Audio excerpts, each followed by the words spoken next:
As the leader of the Booner Pack, I lead from the front. All right, boys. Lock in. It's our core foundation, man. Grit. I'm fired up. I'm fired the up, boys.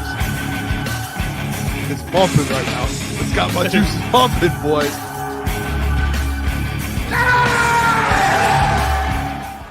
We are live on Crunch Time Sports with Jeff Iafrate and Booner, man. It's Thursday, July 10th, and we got another packed show here, huh? Come on, me and Booner working on our radio voices before the How show. are we doing today, Jeff? We are doing good. We're live on Crunch Time Sports. Thanks for tuning in, listening, whatever podcast platform you may be listening to. Leave a 5-star review. All right, let's get into all the things we're going to get into today. Oh, man. Stuff. We got the safety ranking list that came out on ESPN. We'll bring that up later in the show. We're talking about this cornerback room, Jared Goff. We're going to have a conversation about him as well. We'll get to Pistons later in the second hour. But Boone, how are you doing today? How are you feeling, my friend? Yeah, I'm doing very well over here, Jeff. I'm afraid. No, I can't do it. No, I'm doing good, Jeff. It's a beautiful day. I'll tell you what. I had the snack wrap today. Can we give it up for the snack wrap one time being back? Come on. Should we do a moment of silence, or is that only for bad, or is that good for good things as well? That's only for bad things. No moment of silence. Let's give it some sound then. Applause. Yes, applause. Yeah, there we go. Back. I have a thought. What's your thought? I don't know how to feel about the new snack wrap. What? It's new? Like, is it different? So I got 2 text messages today. Both people said, not good. Shout out Unk. Unk was one of them. My cousin was the other. Unk texted me, said, Booner, I have bad news. I didn't know what he was talking about. I thought maybe something football-wise, Lions, I don't know. Text me, says, snack wrap's not good. What? And I was like, oh, here we go. I got to try it. So on my way home from work today, snagged 2 of them. I opened the first one, looked at it, said, we're back, baby. Started eating it. 8.7 out of 10. It was unbelievable. It was majestic. It felt like I was eating a snack wrap from 2015 again. I was like, we are so back. This is the greatest day of my life. Ate the whole thing in 10 seconds. I was, I got another one. Here we go. Like, let's go. I'm not out. Bit into the second one. 2.5 out of 10. It was terrible. It was the worst food I ever eaten in my life. So was that a McDonald's issue, or is that just the one snack wrap you ate was bad? I think it's something going around. I think it's just depending on how these people out here are making it. Because I think Mike got a bad one. He said it wasn't good. So maybe he just got a bad one. My cousin said that she got a bad one, and she said, hey, it might have just been the one that they made where I went. And then the one that I had was an 8.7 out of 10. I was like, oh my gosh, the snack wrap's back. And then the second one I had, I was like, this must be what those people got. Like, they must have gotten this product. So I need McDonald's, and I don't want to eat McDonald's all the time. The snack wrap roped me in, but I need them to work with their artist at the end of the day. You need to get in the lab and get in and go work with your artist and your players. And you need to figure out how to make consistently a good snack wrap at the end of the day. So, yeah, I think it just has to do with who the artist is. Either you have a good artist or you don't. You want me to be honest about just the snack wrap thing? I will say I'm waiting. My theory is I'm going to wait a couple days, let them iron out all the bad snack wraps, and then I'll go get them. That's a great I actually told my family, I said, because I think they use different chicken, because now they had the chicken tenders that they've been selling, and they used to use, I think, the chicken selects is what I was told. And the chicken, they're 2 different types of chicken. I said, do you remember when like McDonald's changed their nuggets up and everyone complained and then they just switched again? Yeah. I was like, I feel like the fact, and they brought, it was a good point that they probably only brought the snack wraps back because they did the chicken tenders. I think that if enough people complain and after the first couple days, a lot of people say something, they're going to look into changing like the chicken back to the normal chicken from a couple years when they originally. We got to iron it out.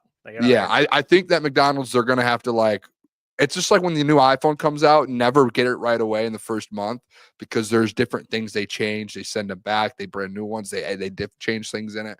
So I think it's the same thing here with the snack wrap. iPhone and the snack wrap. Hey, don't. I'm not a fan of. I don't go to. Burger I know what King. you're gonna say. Yeah, you've I already don't said go this to Burger me. King often, at all. To be honest with you, I actually stopped eating fast food. To be honest, but their chicken snack wraps, whatever the hell they got, good. I've had one. I had a good one and a bad one there when you told me to go. See, it's Same experience. Well, Same I'm glad. Hey, experience. the snack wraps are back. You know, maybe this weekend we got to grab one maybe on Saturday when we hang out. We're going to watch the fight, so maybe like pre-fight. Like I'll maybe I'll tap into a snack wrap and we'll do a review. That's content right there. All right, we're gonna check. We'll check out the snack wrap. This is another random thing before we get into sports and get into our day. Oh, you're not a racing fan. Never mind. You know what? Scratch it. I was going to ask about the F1 movie, but I have not seen it. No. Okay. No. Hey, you know what? Hand up. That's on me. I need to know my personnel. Do you want to see it? Is that a movie you want to I see? was going to be like, hey, before the UFC fight, let's get all the boys together. We hit up easy. All the boys. Let's go watch this movie, bro. Brad Pitt. That's a movie with Brad Pitt, right? Yeah, any Brad Pitt movie is good, right? Like, yeah, I agree with that. You like racing or not? Brad Pitt's Brad Pitt. I agree with that. Yeah, I got invited. Actually, Ocean's 11. Shout out Ryan Lentz. He went and saw that movie by himself, and he texted me and asked if I could go. I couldn't go. Which movie? F1. So Lentz, hit me up. Are we? I guess you guys are like neighbors, but yeah, he's right. He's not too far from me. But let's go Saturday, man. Let's go before the fight. Travis said, "Hey, F1 movie was awesome." I'm not. All right, Travis. I'm gonna go see it on Saturday. I think I'm gonna make that move. Hey, well, let's get a little update on what Lions players are doing this offseason. Apparently, Tate Ratledge is catching sharks. What the hell is going on with this, huh? This guy's catching sharks? Is this, I mean, who are we dealing with here? Is this mini Frank Ragnow, like, on steroids? Have we seen Frank Ragnow catch a shark before? I mean, this is another, like, I mean, in the shirt off, too. He's just letting you know, like, yeah, I got this shark. What up? It's unbelievable. I'll tell you this. Actually. I think fishing's fun. All right. I don't mind fishing. Not going after sharks. All right. That's how you know Tate Ratledge is built. He's built different. He's fishing for a deadly animal. That's what level this guy's on. Okay. The sharks don't hunt Tate Ratledge. Tate Ratledge hunts sharks. This guy, they're scared of him. Okay. Can you zoom out and go down a little bit? And then zoom in. Oh, zoom in like to that? Right there. Is that man using a mini shark to hunt a shark? I've never been shark hunting. I don't know. It looks like they probably use a Is this a great white? It's like shark. It's like a fake shark food, you know? No, it's not a great white. Are you sure? No, dude. A great white. You know how big a great white is? I don't know. Maybe a babe. That's like a baby great white. I don't know. Yeah. It looks like a great white to me. Dude, a great white. I mean, that's the shape of a great white. If this guy caught a fucking great white, if this was an actual, it's not. But let's. He's gonna be the greatest center of all time. It might be the greatest. Yeah, this guy's gonna be the greatest center of all fucking time. I mean, that is. Oh man. He's supposed to move around defensive linemen. This guy's manhandling sharks, so I like it. And on the other hand, you have guys like Aiden rehabbing and looking very good, which we didn't play this clip yesterday, which that's on us. But Aiden's out here looking like an absolute beast. Like this guy, and you actually told me about this. You're like, dude, did you see Aiden Hutchinson? I mean, this guy looks yoked. Look at him right there. Yeah, no, I mean he looks great. I mean, he looks in shape. He looks healthy. Nothing's holding this guy back. All right. I mean, it's clear. He was at OTAs. He looks great. I don't think, I mean, it's just video of him sprinting, but I don't think it's much to take away. But look at him. He looks healthy. Yeah, I think there's. Yes. I like the fact too. Like the last time that they put a video out like this, the man had like a massive brace on. He's running. People are talking about him limping. He looks like perfectly fine here. It looks like there's no in that sprint. Here, let's wait till it plays again. Someone watch the sprint and tell me if you nothing. Just a good get off right there, man. Yeah. What do you expect? Like him and at the end, He looks like, how people are like, oh, TJ Watt looks yoked. Oh, Nick Bosa's the strongest guy ever. Oh, look at Myles Garrett. At the end of that video, Aiden Hutchinson looks like Nick Bosa. The man's just, it's crazy. Yeah, he looks. That's the thing I'm excited to see is just the get off, like you said. It's just the comfortability. You basically break your fibula, both. I think. Yeah. I can't wait to see this man in game action. Honestly, training camp, you'll see just how he moves in pads. So that'll be exciting. By the way, Birding Issue says, why did Jeff point out that Tate isn't wearing a shirt? Weird. It was an important detail. The guy is catching sharks without a shirt on. I don't know. Maybe that is kind of weird, actually. I retract that statement. Yeah, this is just, you guys are just absolutely sick. By the way, we got confirmation too. John Hughes, not a great white. That is a remora, a sucker fish. Okay. John, you know what? In his picture there, he looks like he's by the water, like he knows what fish, fish connoisseur, shark connoisseur. Yeah, no, it's impressive. It's a sucker fish. John Hughes, can we get the confirmation? Could that thing bite your hand off? Yeah, that's really all I want to know. That's all. It has to be in contracts like, hey, no shark fishing or something. I don't know. Tate Ratledge. Well, I guess Tate hasn't signed his contract yet, so he's just like, get it all in before I sign it. Which is honestly something that when John brought up, I didn't clue. really think about that. I had no clue. And I don't want to even have like a conversation about, like I do, but I don't want to insinuate that he won't, like he's going to be at OTAs, training camp. But how does that work? Like if you don't sign your contract, what do you think his agent's saying? Like, hey, let's get this contract done before you go out there and fucking. You're posting pictures with great white sharks. Yeah. I mean, I don't know how that works. I'm not an agent. I don't know. Yeah. I would assume that usually this does not, except for the Bengals. I don't even know what's going on with Shamar Stewart, but if you're Tate, wouldn't you probably, or the Lions, wouldn't you probably want your second round pick to sign the contract before he goes to training camp? I don't know. I would think this contract gets done in the next 8 days. I would think. Yeah, you 7, think, right? Before they report. I don't know. It's the same. Report it's kind of Wednesday. the Anzalone. It's completely different from the Anzalone thing, but that's a whole nother thing. Whether or not he shows up, I'm sure it'll get worked out, man. I would think it does, or if not, Tate's just there playing until it gets worked out. Which I have. I do have confidence Anzalone will be there at training camp. Well, out of 10, what's your confidence level? That I'm Ansel probably shows at up? like a 7. That he shows up, even if there's no extension. Yeah, I think he's just. I don't know. I got a feeling he'll be a pro about it. Not that I will lose respect if he doesn't. I understand it, but I think Anzalone is that type. I don't know. Maybe I'm completely wrong, honestly, but I got confidence he'll be there. I do. What about you? Is it lower than 7? Yeah, it is, and it's not a negative towards Anzo. I don't think unless an extension gets done, I don't think he shows up for at least the first week.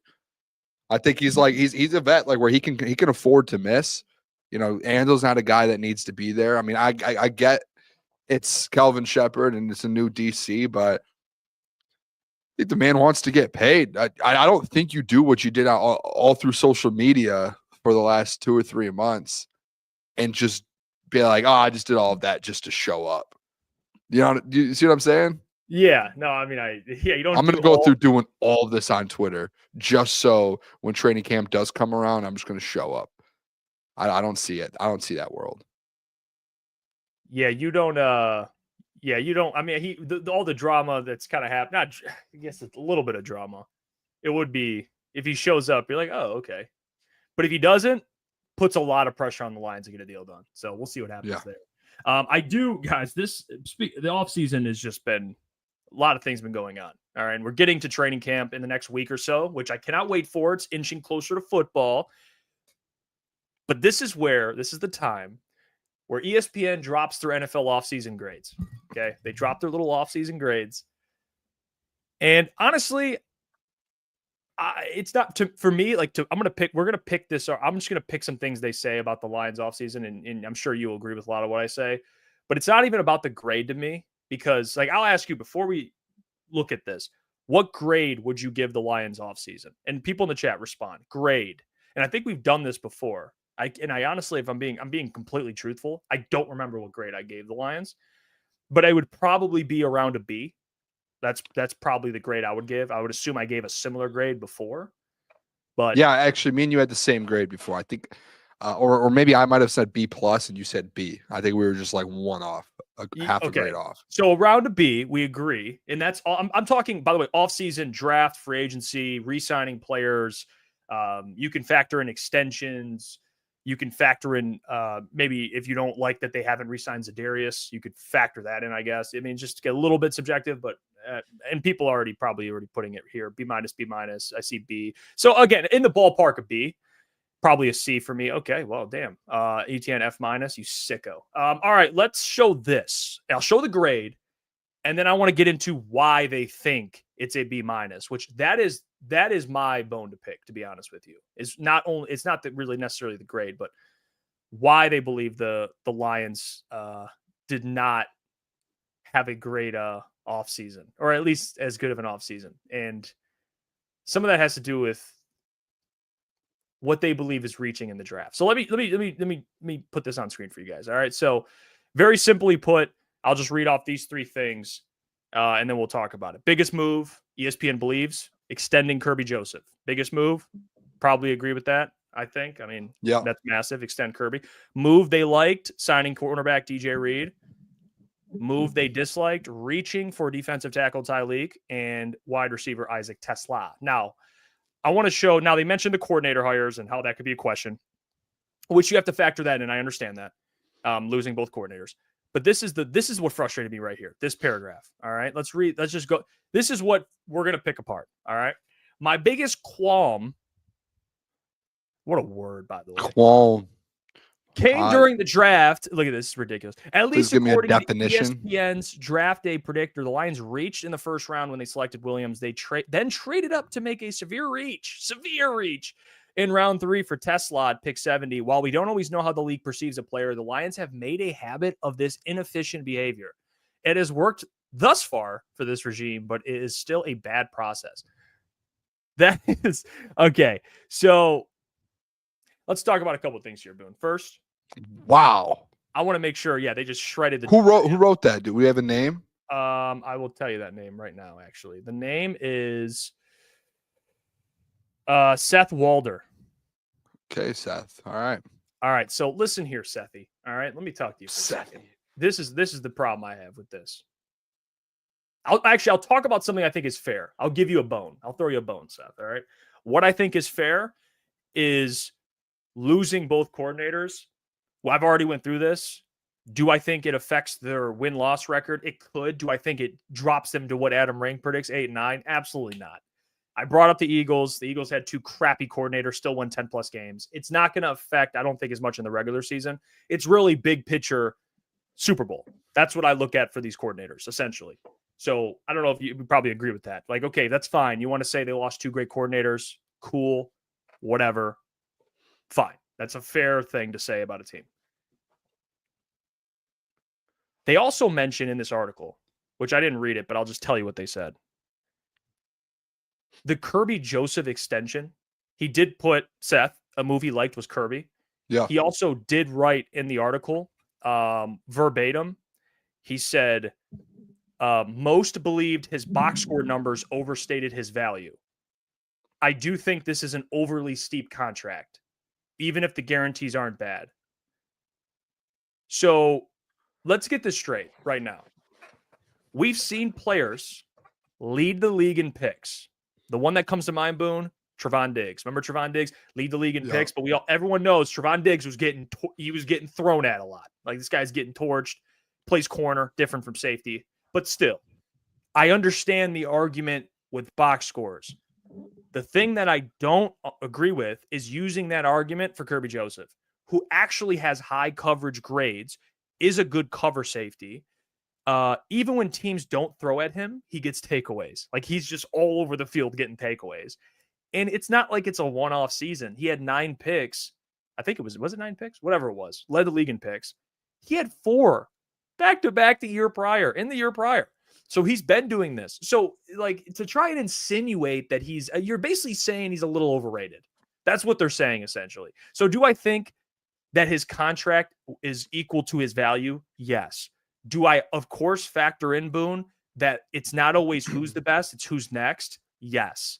Because I believe Brian is a better safety. That was going to be my exact thought and exact. That's where I'm from. So I just want to address that. That is ridiculous to insinuate that the Lions like overpaid for some overrated safety. It's ridiculous. Okay, so I have a couple things with Scotty.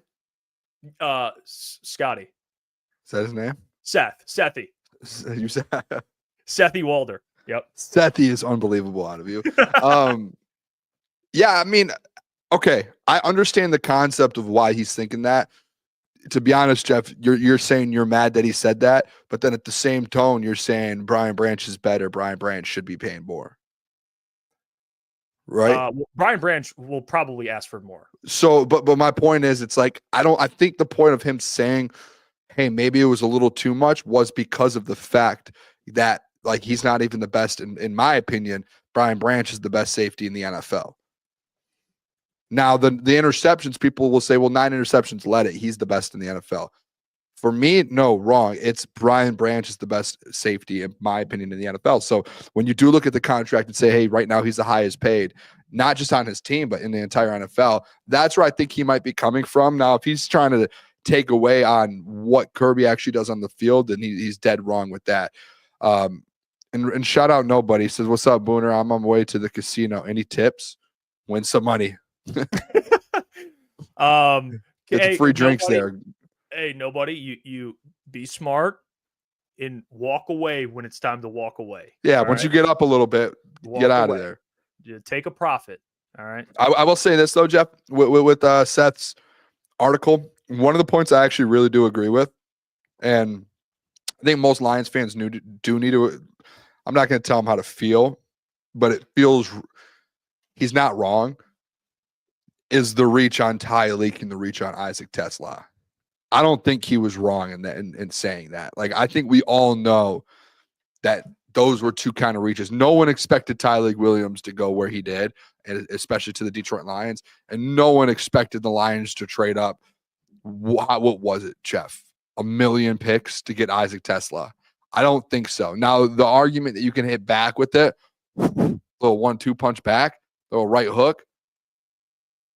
Brad Holmes has done this over the last 4 years and been successful doing it. So, like, for him to throw the comment at the end being like, well, this is irresponsible. He's done this every year, and at some point it's going to catch up. No, Brad Holmes, you just, like, have to sit back and, like, yes, were they both reaches? Yes.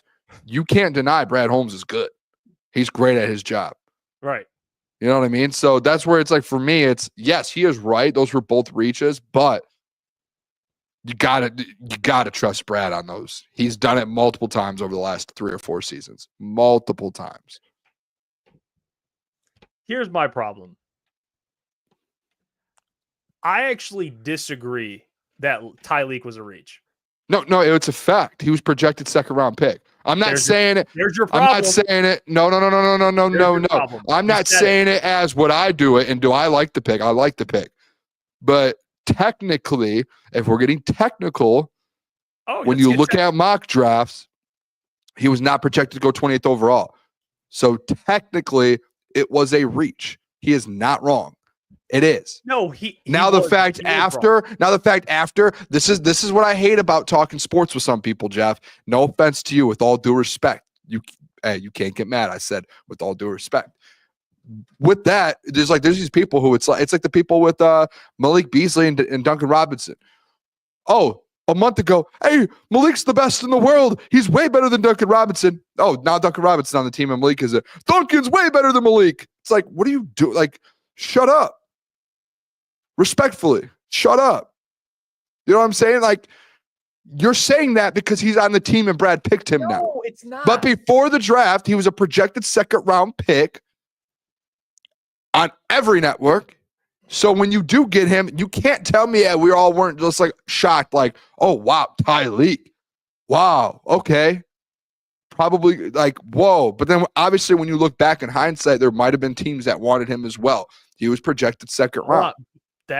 How can he be a reach? This is the problem. It was. It's a fact, Jeff. Let me respond. He wasn't a projected first-round pick. Let me respond for a second. Let me respond. I'll address it. Yep. Let me say respectfully. this. All right, respectfully, with all due respect, when you say he was projected according to mock drafts, therefore he's a reach, it's not like a Broderick reach where you're like, where the frick did this guy No come one said it was a Broderick It's- reach. But this is my thing with it, okay? It was just a small reach. Did Ty so now it's a small reach, and we're getting you down a little bit. We're creeping you down. I said that from the jump. Here's the You thing. were over there laughing, looking up to your corner. I don't even know what you were doing. You're laughing at the casino comments.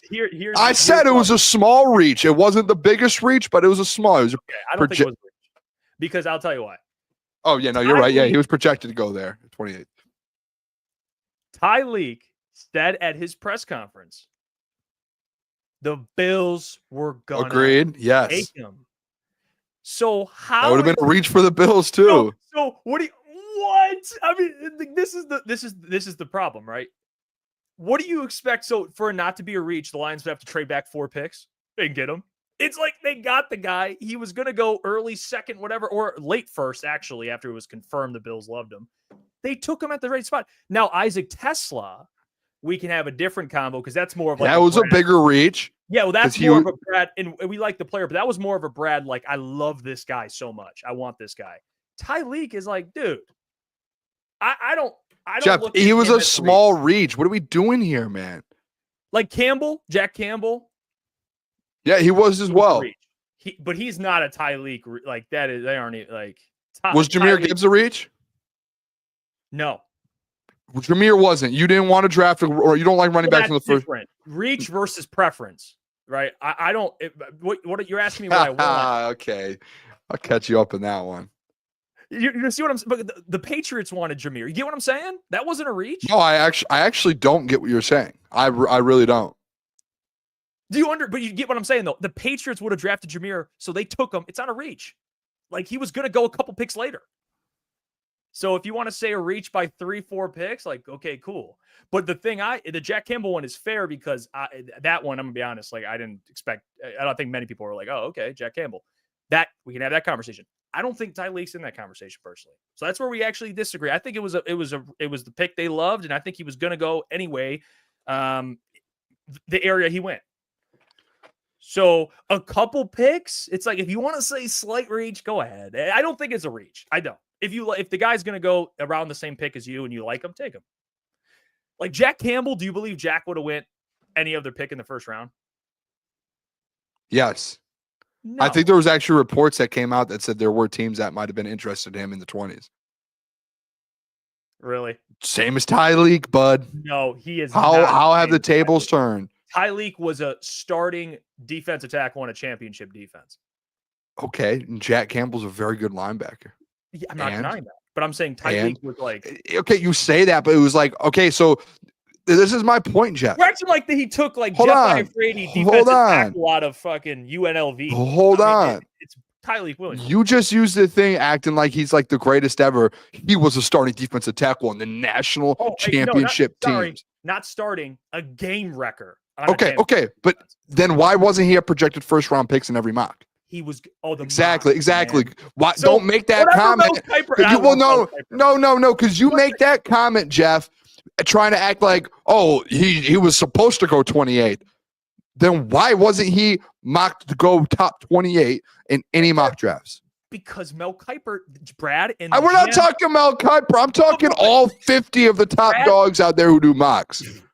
But Brad said himself, we have more information than you guys do. Okay, so agreed. That's where it's a difference between a reach and me being like, I trust Brad Holmes.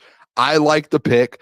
If he thought that he was going to be gone after that point before they were able to move up and he wanted Tyreek, kudos. I'm all in. I love Tyreek. I think he's going to be a great player for this team in the future and this organization.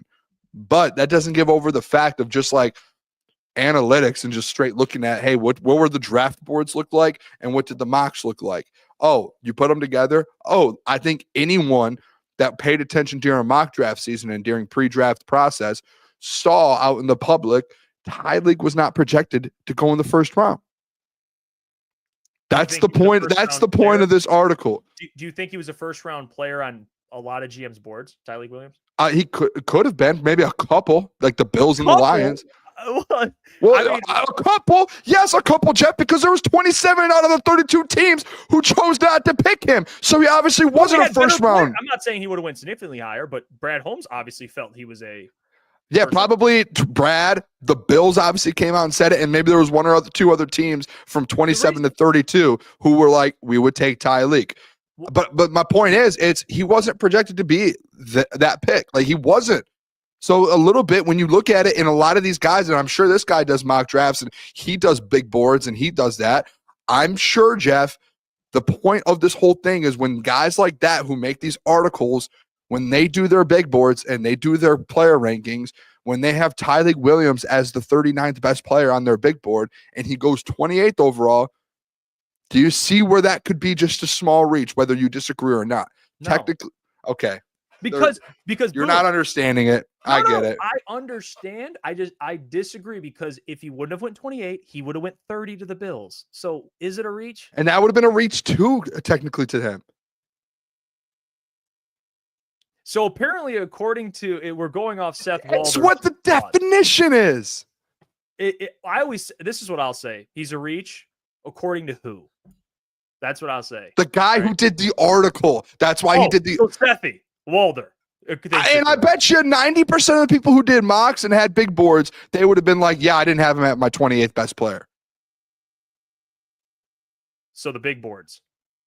Jeff, how do you not understand what I'm saying? I agree with you that I think he's going to be better than what Seth's putting it as. Yeah. But I think it's just like it's a statistical fact when you looked at where he was average on big boards to where he actually got drafted. I think it's just a fact that we learned. But Shedeur was a first round pick. What happened? He dropped, and the Browns got. So are you going to say because he dropped, they got value? Correct. Well, fifth round, yeah. Yes, because he was a projected first, and he dropped to the fifth. I'm not saying they're right, but I'm just saying when they do the big boards, they look at it and they go, where did this guy fall? Is he the 28th overall player? No, right now he's not to me. Oh, he went 28th. Okay, maybe a little bit of a reach. Like, it's not that crazy. Okay. No, I think it's wrong, but it's fine. You want to go slight reach? We're not that far apart. We'll live with that. What about Isaac Tesla? All right. Reach. He's projected to go way after. Here's the thing with Isaac Tesla. All right. You traded up to get him. That was what we brought up at the time. It was like, okay, you did trade up a good amount of picks. Obviously, I understand before people comment. I understand if you like a guy, go get him. Obviously, he didn't care about how many picks he get. He didn't really care about any of that because he wanted to get his guy. I think that's where the argument comes into play when it's like, okay, if Brad sees someone he likes and goes and gets him, you have to give a guy like him the benefit of the doubt.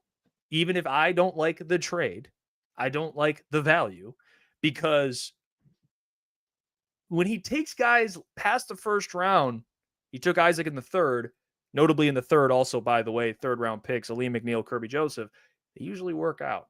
So I'm willing to kind of eat my words on the trade to be like, hey, this isn't Bob Quinn taking a player. This is Brad Holmes. I actually like Isaac Tesla. And the fact that Seth Walder put in there about Kerby, like box score watchers, Isaac Tesla, this is the whole point of the box score thing. His box score numbers weren't great, but like the tangibles, the intangibles, checks every box. 6'4", runs a 4.4, hand catcher, good route runner. So that one I will say is a reach. But when it's Brad selecting him, it's like, this guy might be something good. All right, he might be pretty good. So I'm willing to say he's a reach, but I'm not still mad about the pick. That one I'm willing to get over.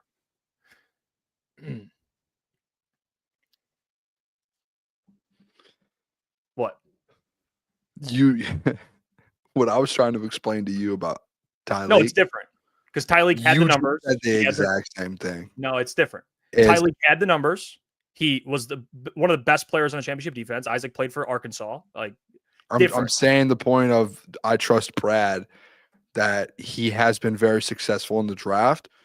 So whether both of them were a reach or not, you can't sit there and be like, what the Scott guy or what's his name? Seth Walder. What Seth's talking. You can't. And to be like, well, Brad's done this his whole career. Eventually it's going to be. dude, he is 4 for 4 on drafts. Like, what are we talking about here? That's why it's like, Seth, what are you doing? Like, yes, you could argue they're both reaches. The Isaac Tesla is probably a bigger reach than the other. The Isaac Tesla one, that came out as well. The fact that there were teams that he felt like were going to take Isaac Tesla.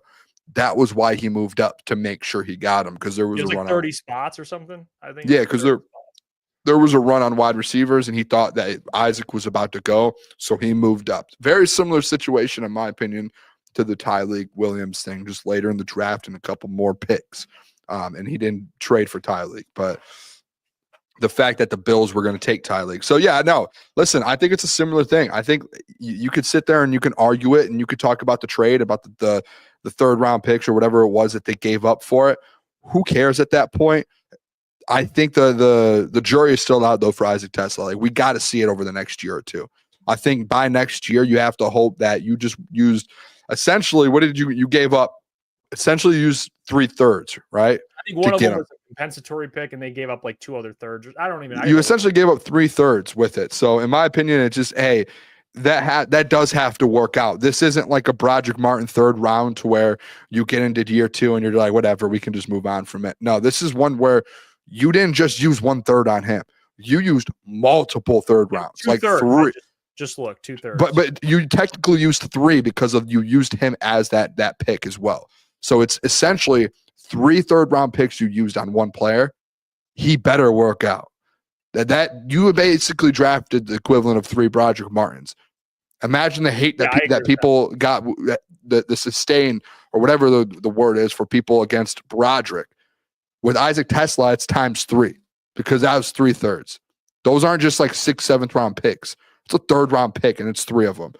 So yeah, no, that has to work out in my opinion. And I think you have to hope that it works out by next season, because the J-Mo thing and then the Isaac or the Tim Patrick stuff, like he's on a 1-year deal. So it's like Tim Patrick's time's ready to go. What do you think he has to be in order for it to be a successful pick? What does it have to look? What does that look like to you? Not year 1. I'm talking about the next 5 years. Yeah. Well, 4 years he's on his contract. I mean, I think once it gets to a certain point, like after year 2 and going on after that, I think you need to expect maybe 400 or 500 yards out of him every year and a couple touchdowns. Like, you're not going to ask, and if it ends up turning out to where he's a 1,000-yard guy and he's very, very good, okay, that's the Amon-Ra St. Brown situation. But realistically, he is a 3rd-round pick still, so he's not like one of those first-round guys you're expecting 1,500, 1,000 yards, 10 touchdowns. 400 or 500 yards, like fill that Tim Patrick role for this team moving forward. That's what I expect out of him. Like, that's what I feel like they were looking to get out of him as well. Yeah, I would agree with that. I think by the end of his rookie deal, you're expecting someone to early challenge for that wide receiver 3 spot, and I think it really is a hit if J-Mo gets a bigger offer elsewhere and he ends up departing, or you trade him, or maybe you can't come to an agreement, whatever the case may be, because he's going to be expensive. He's really good. So I'll see how that goes. If he steps into that wide receiver 2 role, now you got to hit. Like, okay, you got a 3rd-round guy who's your wide receiver 2. So I think it worked. You got to be a really good wide receiver 3. I mean, we went through all the teams that have wide receiver 3s that you need one. You do need one. And Tim Patrick he has 1 year left, so he's not a long-term option there. But I will say this, Allen Robinson, speaking of wide receivers, ranked as duos in the NFL, had the Lions at number 1. And we talked to the doc about this, actually. And so he has the Lions number 1, Amon-Ra and J-Mo. Number 2, he has the Bengals, Jamar Chase, T. Higgins. Number 3, Eagles, A.J. Brown, Devonta Smith. 4, Rams, Devontae Adams, and Puka Nacua. And then number 5, it looks like CeeDee Lamb and George Pickens. Yes. So, number 1, I love that he's going to bat for his guys. Yep. Shout out AR, man. And hopefully we can get him on the show. He obviously knows wide receivers. But the thing I would ask him is, how are the Rams 4? I'm sorry. The Rams, and honestly, this is how I think the Lions are 3 or 4. We did our wide receiver duo rankings like a couple weeks ago. Yeah, that's my only thing, man, is like, by the end of the year, I think for you to say that they are the number one wide receiver duo, you're going to need a pretty evenly split, or not evenly, but J-Mo's going to have to be in that 1,100 yard range, which he could be. I mean, very well. I think he will be, actually. And Amon-Ra is going to have that 1,200-1,300. And obviously that's where it comes into Sam Laporta. Sorry, Klotzy, but Sam Laporta does not be second on the team in yards. And if those two are eating, then you could probably look at it and be like, hey, they do have a top wide receiver duo. But I just look at what the Rams have. Like, Puka's going to get 1,400, 1,500 yards. They throw the ball, man. They're going to throw the ball. They run the ball, but Matthew's going to air it out. And I could see him and Devontae producing a lot. So I would probably edge, just because, and who they are too. Like, Devontae as a player, Puka as a player, I would probably put them over the Lions. And then I got to go Jamar and T. Higgins just because it's Jamar and T. Higgins. Like, would I be shocked if they rise, J-Mo and Amon-Ra, after this season? Yes. But as of right now, I'm a little more shaky on it. But this question is about this after this season. So I guess it is not too crazy, but I don't think. I mean, to be fair, I mean, wouldn't put them one, but I don't think it's crazy. I mean, Jeff, call it what it is. I mean, let's be fair a little bit. And Allen Robinson brought up a great point. Amon-Ra St. Brown and Jameson Williams were the only wide receiver duo in 2024 to both have over 1,000 yards. The only wide receiver duo in the NFL. The only one. So, like, we can name all these wide receiver duos, talk about that all we want. None of these other duos did what those two did. And Amon-Ra, like, you could say too, hey, well, it's kind of shocking what you said there, Jeff. You said, well, Amon-Ra gets to 1,300. Okay, last year he was at 1,250, 1,260. He was basically at 1,300. J-Mo was just over 1,000, and you said he needs to get to 1,100. So you're saying Amon-Ra needs to do what he did, and J-Mo needs to get 100 more yards? Like, to me, I think you need more out of J-Mo. I do. But okay, that's fine. But like, if this year, especially like looking at the catches that he had, I think that needs to get taken into account with the production. Because I mean, how many catches did J-Mo have? Does anyone know? Probably like 60. So he had 60 catches. Let's talk about T. Higgins real quick. How many yards do you think he had last year? I don't know. He missed some games. He did. He had 900 yards. How many catches? And think about this. J-Mo had 1,000 yards. How many catches do you think T. Higgins had? If you're kind of comparing this 80? thing to J-Mo, 73. Okay. So we're talking about a guy who had around 60 catches for over 1,000. And a guy who had 70 catches for under 1,000. And I'm not going to sit here and be like, well, J-Mo is better than T. Higgins and pound that. Like, no, T. Higgins is a good wide receiver. But you have to put respect on this duo's name, I think. And now if you want to say 3, okay, I'm putting them above the Rams. I really am. Because we're all banking on Puka Nacua being like a 1,500 yard guy. But last year he had 900. The year before he had 1,400. Why do we forget about Amon-Ra St. Brown being one of the most consistent receivers in all of the NFL? Constantly relied on by his team, had 1,500 yards last year, back-to-back seasons, first team All-Pro. Why is all of a sudden just, hey, Puka over Amon-Ra? Boone. No, don't boon me. Boone. Puka, you forgot to mention, Puka had 900 in 11 Don't care. games. Do not care. He had 6 more games. I take account health. Be healthy. I mean, be reliable. He was healthy. Be reliable. He was fully healthy his rookie year. Yeah, and he had 1,400. What did Amon-Ra do the year before? What did he do as a rookie? I don't care. We're talking about today. Second year. We're talking about today. Boom. This is what I don't get, and this is what really gets me riled up a little bit. I think Puka Nacua is top 5 in the NFL. I've said that before. I think he's a great wide receiver. There's something about in Detroit with some fans, and it's really like people like you, Jeff, and Lucas, and these people who, because Amon-Ra is in Detroit, don't want to give him credit. It's such a weird dynamic. It's such a weird dynamic to me. If Amon-Ra St. Brown was putting the numbers up he has been over the last 2 years, and he was in LA, and we had Puka, everyone would just be like, you would be like, give me Amon-Ra. Give me Amon-Ra. Well, what about Puka here? Boone, that's disingenuous. You're being disingenuous. It's not. It's kind of a fact. That's not. So what you're implying is I'm only picking the other receiver because I just hate Lions players. That's basically what you're saying.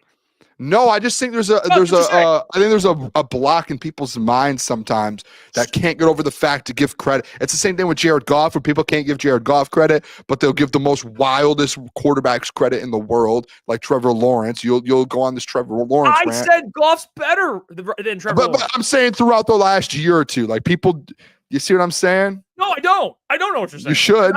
I give Lions players credit.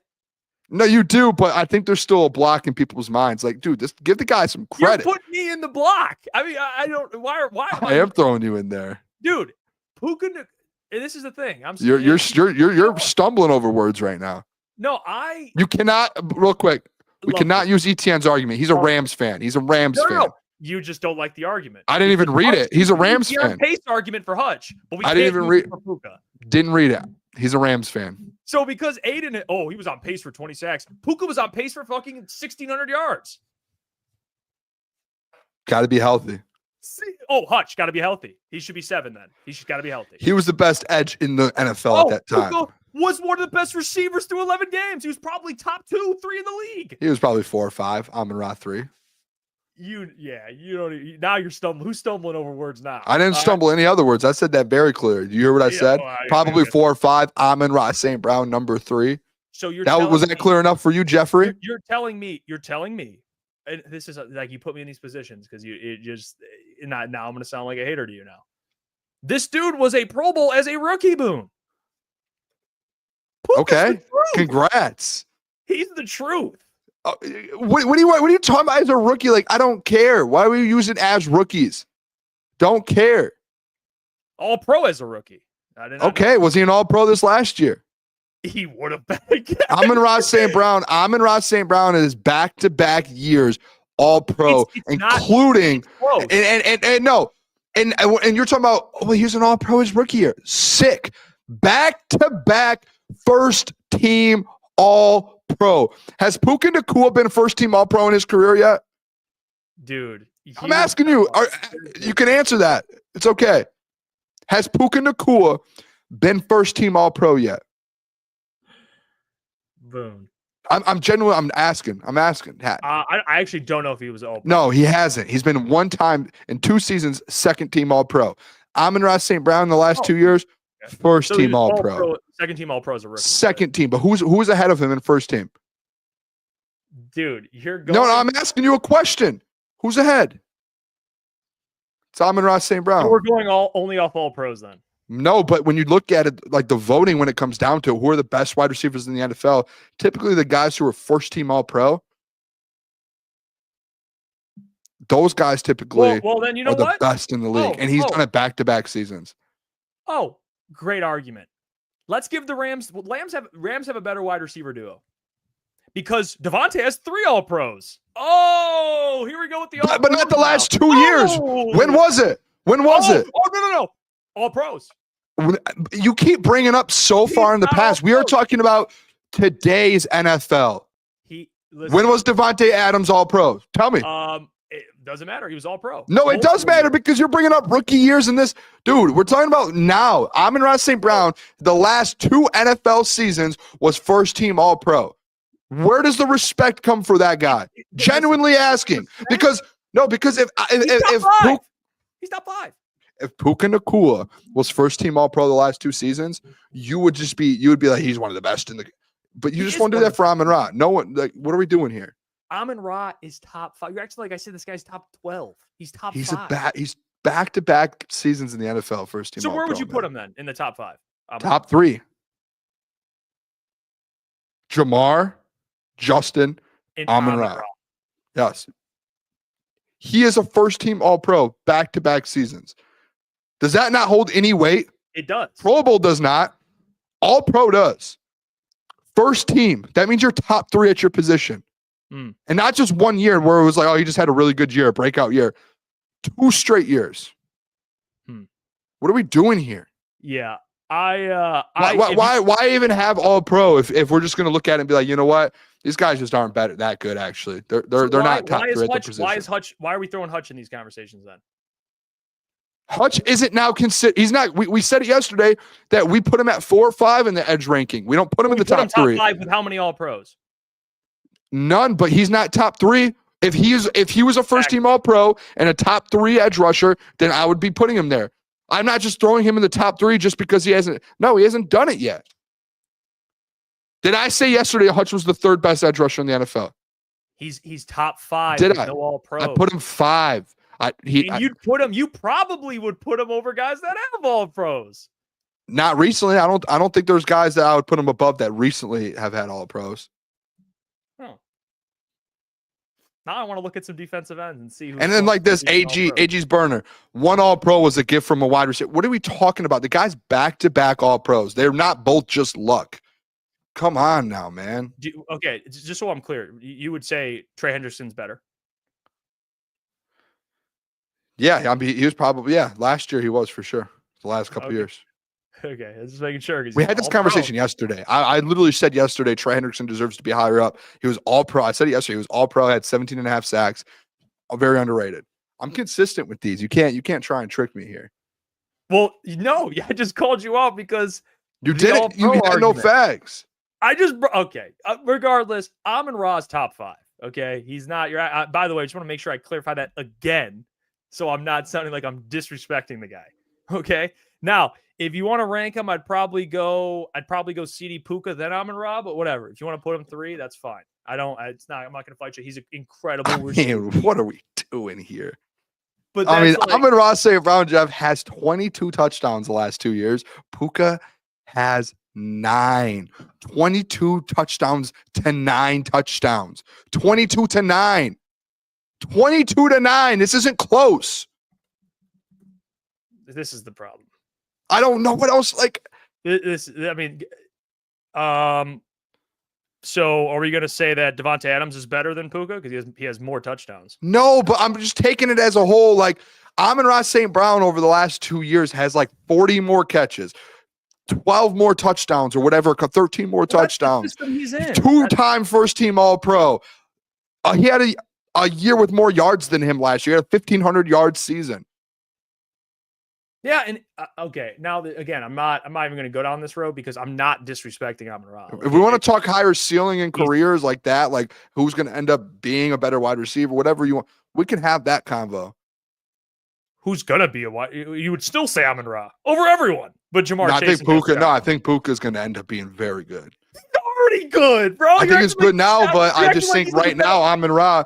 Over the last, he's a developmental receiver. I mean, the guy's over the sample size of the last 2 seasons, Amon-Ra has been a better wide receiver.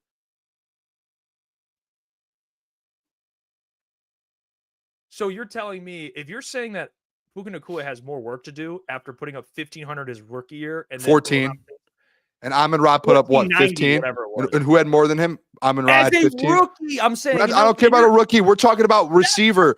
That doesn't get into. No, we're not doing that.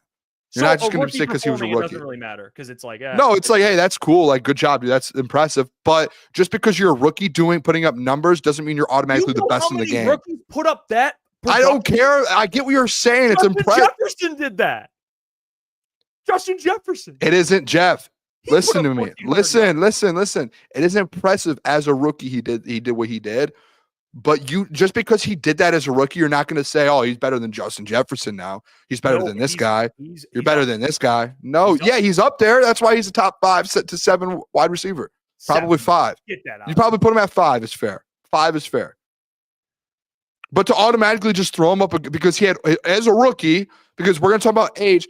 You know what? Hey, it's my first time ever doing this. Hey, if I get close to the top, can you just consider me one of the greatest ever in the league right now because this is only my first time doing it here? No, you don't get this is the NFL.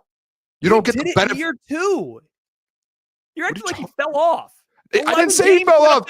Jeff, you're acting like I put him at the 15th best wide receiver in the NFL. Now it's like the Amon-Ra thing. Yeah, it's like I'm not doing that. I'm not. He's a great wide receiver. Amon-Ra St. Brown in the 2-year sample size that we have over the last 2 seasons, he has been better. Congrats. He was a rookie for one of the years. I'll give him some credit for that.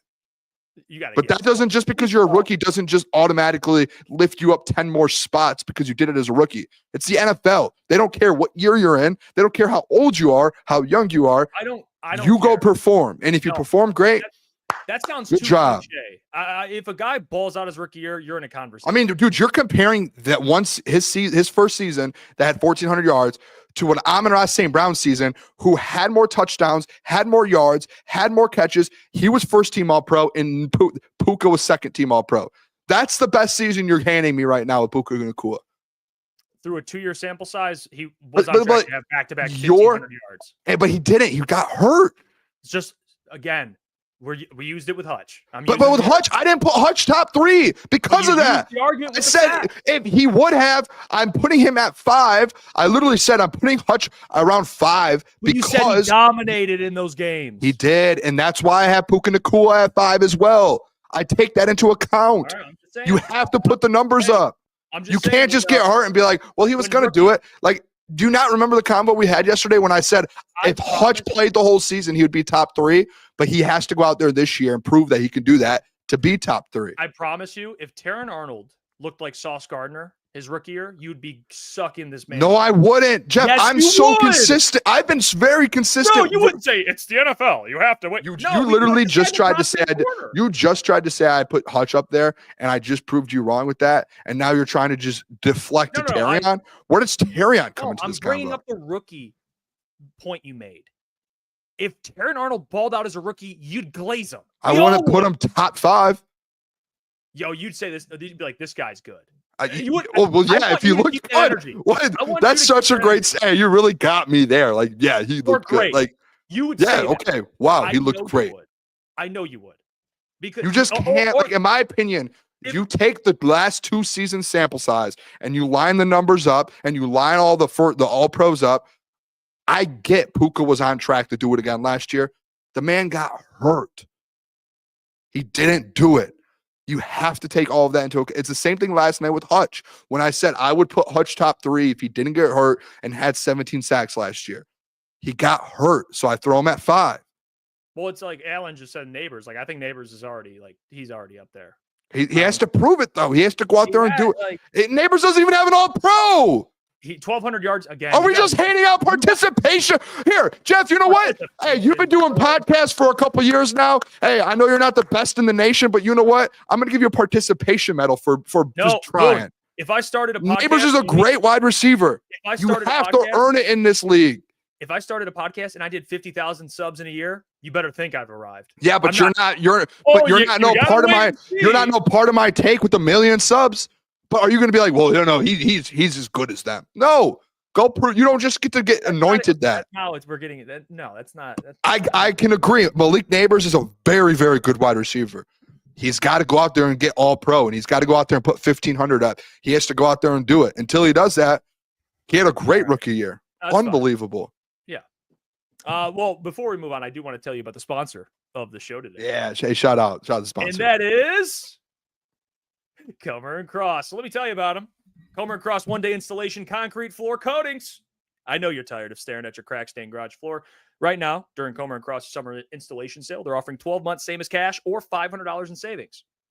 $500 in savings. Call the number, 248-834-3488. They transform patios, pool decks, basements, even driveways, and they move the stuff out for you. Call the number, 248-834-3488, or book your free estimate at ComerCross.com. Tell me your friends at Crunch Time Sports sent you. All right, let's get back to the show.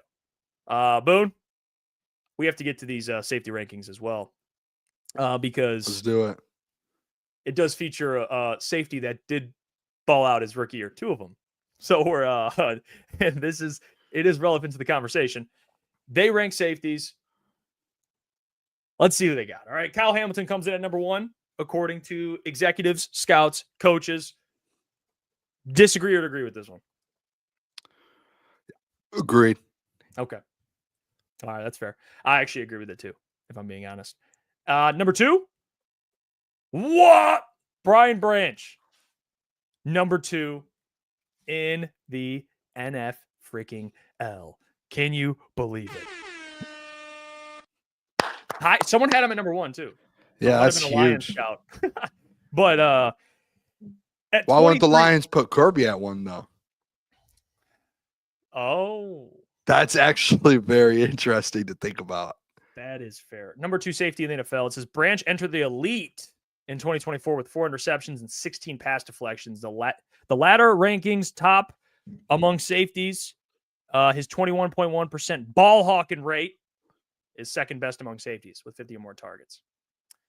An AFC executive said, I love Branch due to his instincts and versatility. He's been asked to do a lot in 2 years in Detroit, and he's handled it well. If I'm being honest, I don't disagree with this. I think Branch is a top 2 safety in the NFL. He is so well-rounded. It's not even funny. He can do it all. He can defend the run, defend the pass. You can blitz him, drop him into coverage. He's very good in coverage, gets his hands on a lot of footballs. He's a absolute machine. I mean, he can deliver hits now. He does everything. He does everything. There's not really a weakness. The only thing you'd bring up weakness-wise was the 40 that he ran, but he's a very, very talented player. And he's only in his second year, going into his third year. So. Crazy thing with Branch, man, the guy like in the box, he's demolishes people. That sounded a little, He does. Yeah, take that back a little bit. In coverage, he's very good. Like he's good everywhere on the field. Like anywhere you can put him, put him out back at safety. You can put him in the nickel. Like anywhere you throw him, the man's gonna dominate. And I think it's the versatility of him. Is what kind of puts him above Kerby Joseph, where Kerby is just more so that free roaming safety you're looking to make plays. Where Branch, it's like, dude, tactically you can use him in so many different ways to find advantages on the field. And he makes a play every single time. Like every time this guy makes a play. So it's very reliable. I like the fact, Jeff, I do like the fact that now NFL executives and people in the national kind of media are starting to give Brian Branch a little bit more credit. I really do. I thought they hated Detroit. No, people in Detroit do. Like you. No, I think after his first year, I think he should have been getting a little bit more credit, and it took until after year 2, which is fine. You have to earn your keep in this league. You don't just get anointed the best just after one season, Jeff. Right. So, you agree? Yeah, no, you said right. I don't agree. You said I was right. being sarcastic. Branch, his rookie year, we knew he was great. It was very easy to see that. Same with Kerby, to be honest with you. They're the only team in the NFL that has 2 top 5 safeties. Like, I don't think people really we understand it, but we really don't understand it. How significant that actually is. 2 top 5 safeties in a passing league where takeaways are an all-time value thing for teams. And they both take the ball away. Like, yep. Brian is someone you could play at nickel, you could put him at deep safety, and he's not just like, oh, this really good run defender and gritty player. No, he gets takeaways. Like 16 pass deflections. What did Kerby have? I think Kerby had double-digit pass deflections too. Yeah, the fact too that his ball hawking rate. 12. I mean, he had almost 30 pass deflections between the two. That's 21.1% ball hawking rate, second in the NFL. Like that's amongst safeties. Like that's impressive, man. And the fact that, do you think? Hey, by the way, does Brian Branch have an All-Pro? No, he doesn't. He should though. He should. Should he not?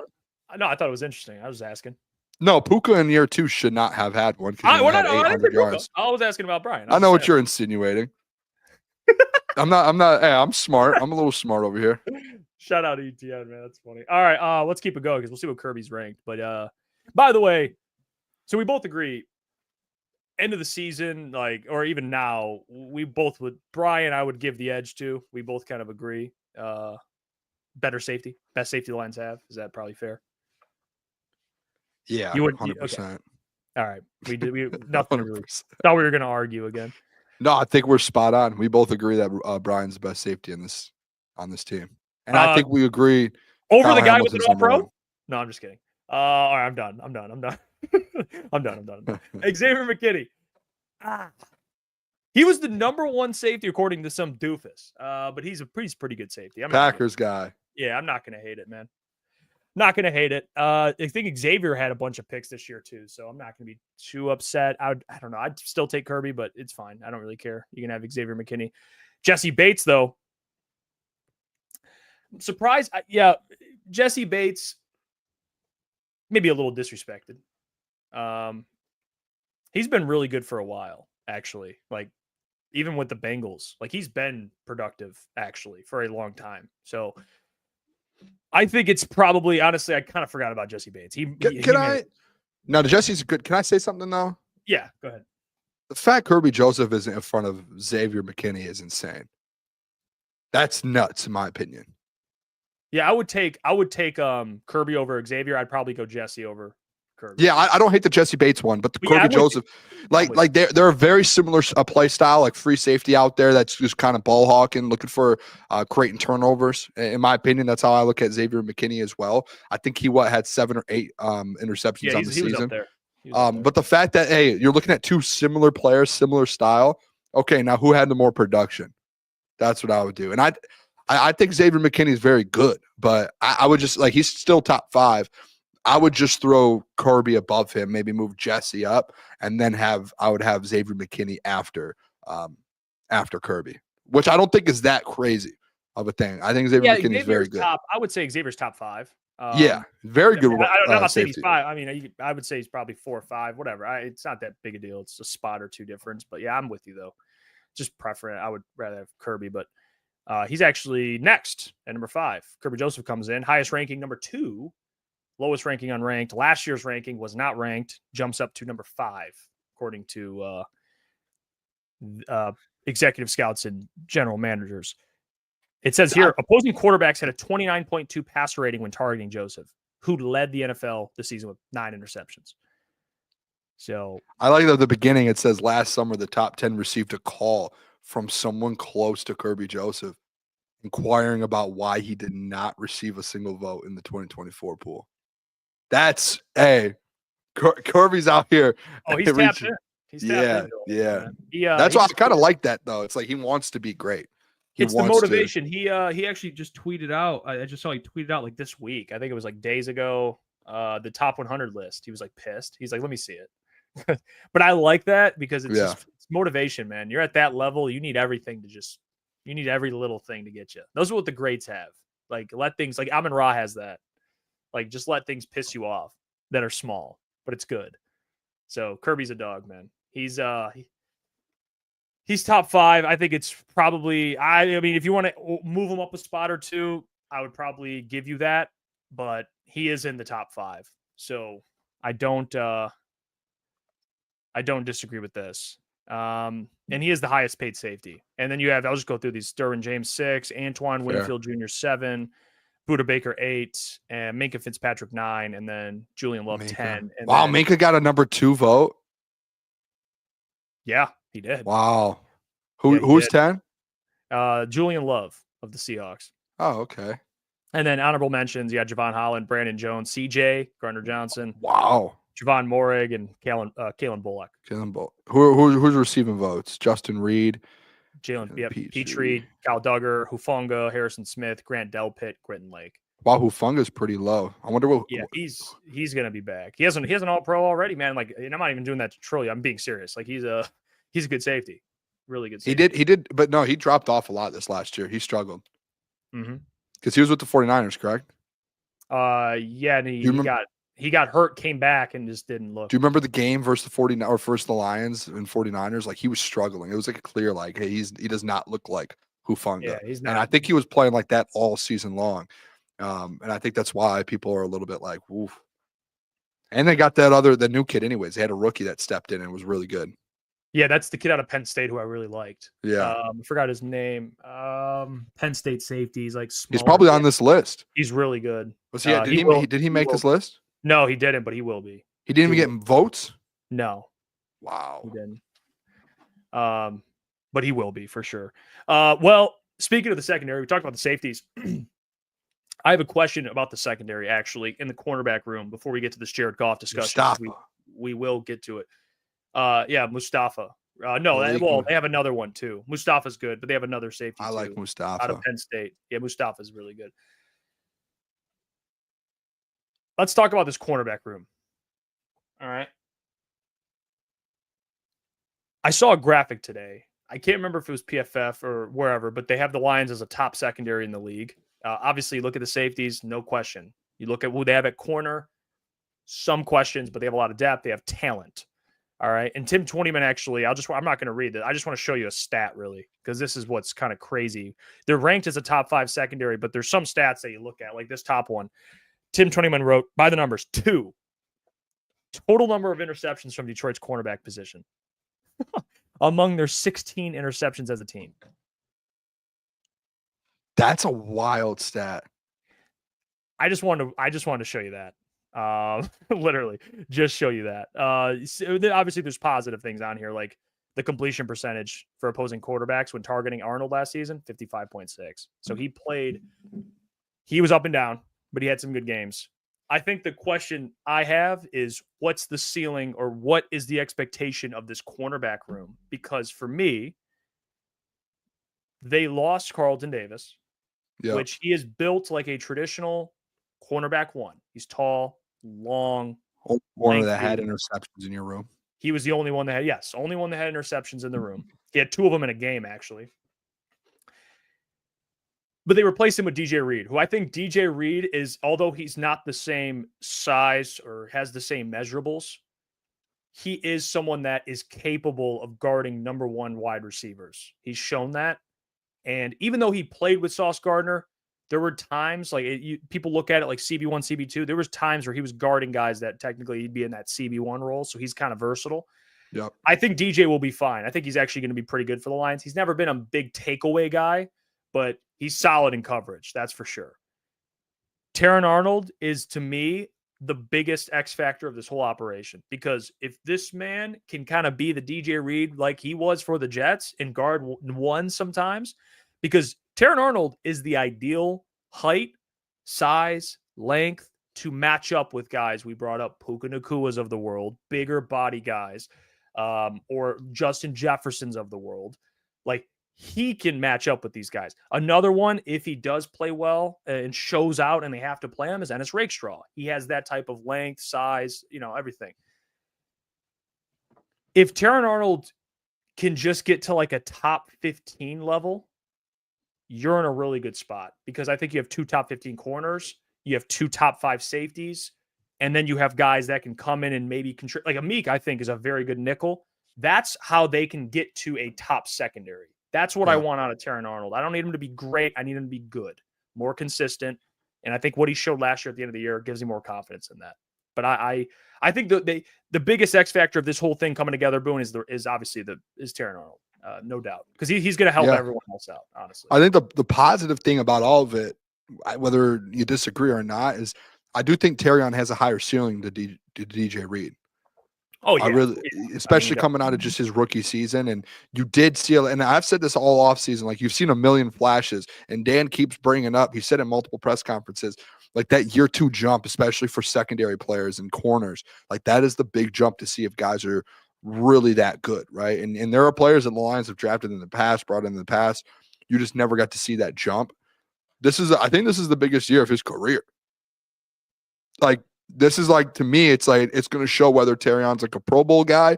And like you said, he can be a top 15 corner in the NFL, or if he's going to be just kind of fighting for that over the next 3 or 4 years. And you're going to have to continue to rely on DJ Reed over the next 3 years while he's on contract to be able to go out there and be your corner 1. Where I think after this season, the expectation minimal is Terrion Arnold after this season should be your corner 1. You drafted him in the first round, and you didn't draft him in the first round to be a backup or to be your CB2 or just to be like, hey, just give us something out there. You drafted him in the first round, and you traded up a couple picks in the first round because you felt like you had your corner 1 of the future. And that's like, okay, year 1, we talked about it all offseason last year.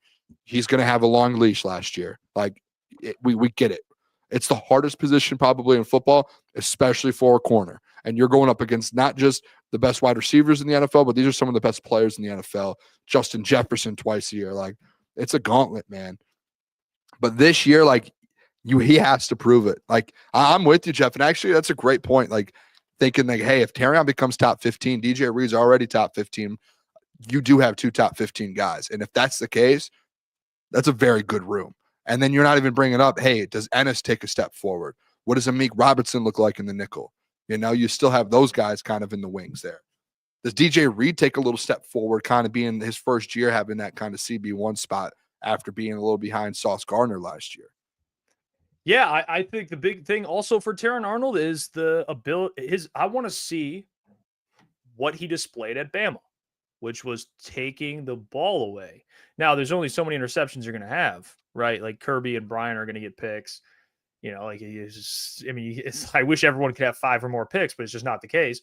But what I do know for a fact is teams are going to try and pick on Terran Arnold early. Yep. Now, later they might be like, oh, this guy's good.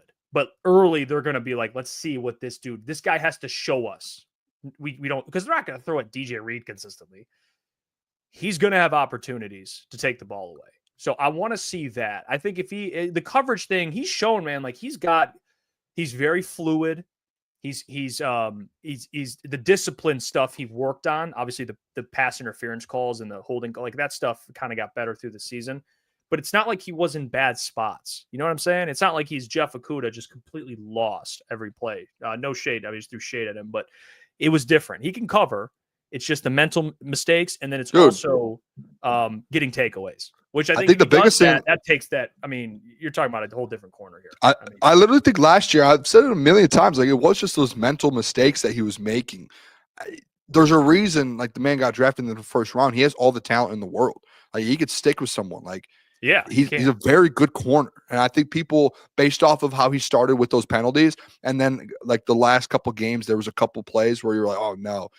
I think those kind of hover up above him, and a lot of people look at that. Besides, like looking at like, hey, there were some games where he was actually really good, and I'm interested to see what Kelvin Shepherd like. Do you think Kelvin? I wonder if he's going to keep kind of the defense and kind of the way they went about their defense the same way, or if they're going to kind of switch it up a little bit and he's going to try and play. Perfect. You just said that because streams only. He said we play too much man. We sell out on the run for defense. We play like the 60s. That's my biggest. I'm just interested to see how Kelvin does. It's a great point because I want to see his. I think it'll be similar. You don't want to switch everything up in a year where it's a Super Bowl year. I want people to be comfortable, but he will have his own little flavor on it. I wonder if they do keep that consistent press man.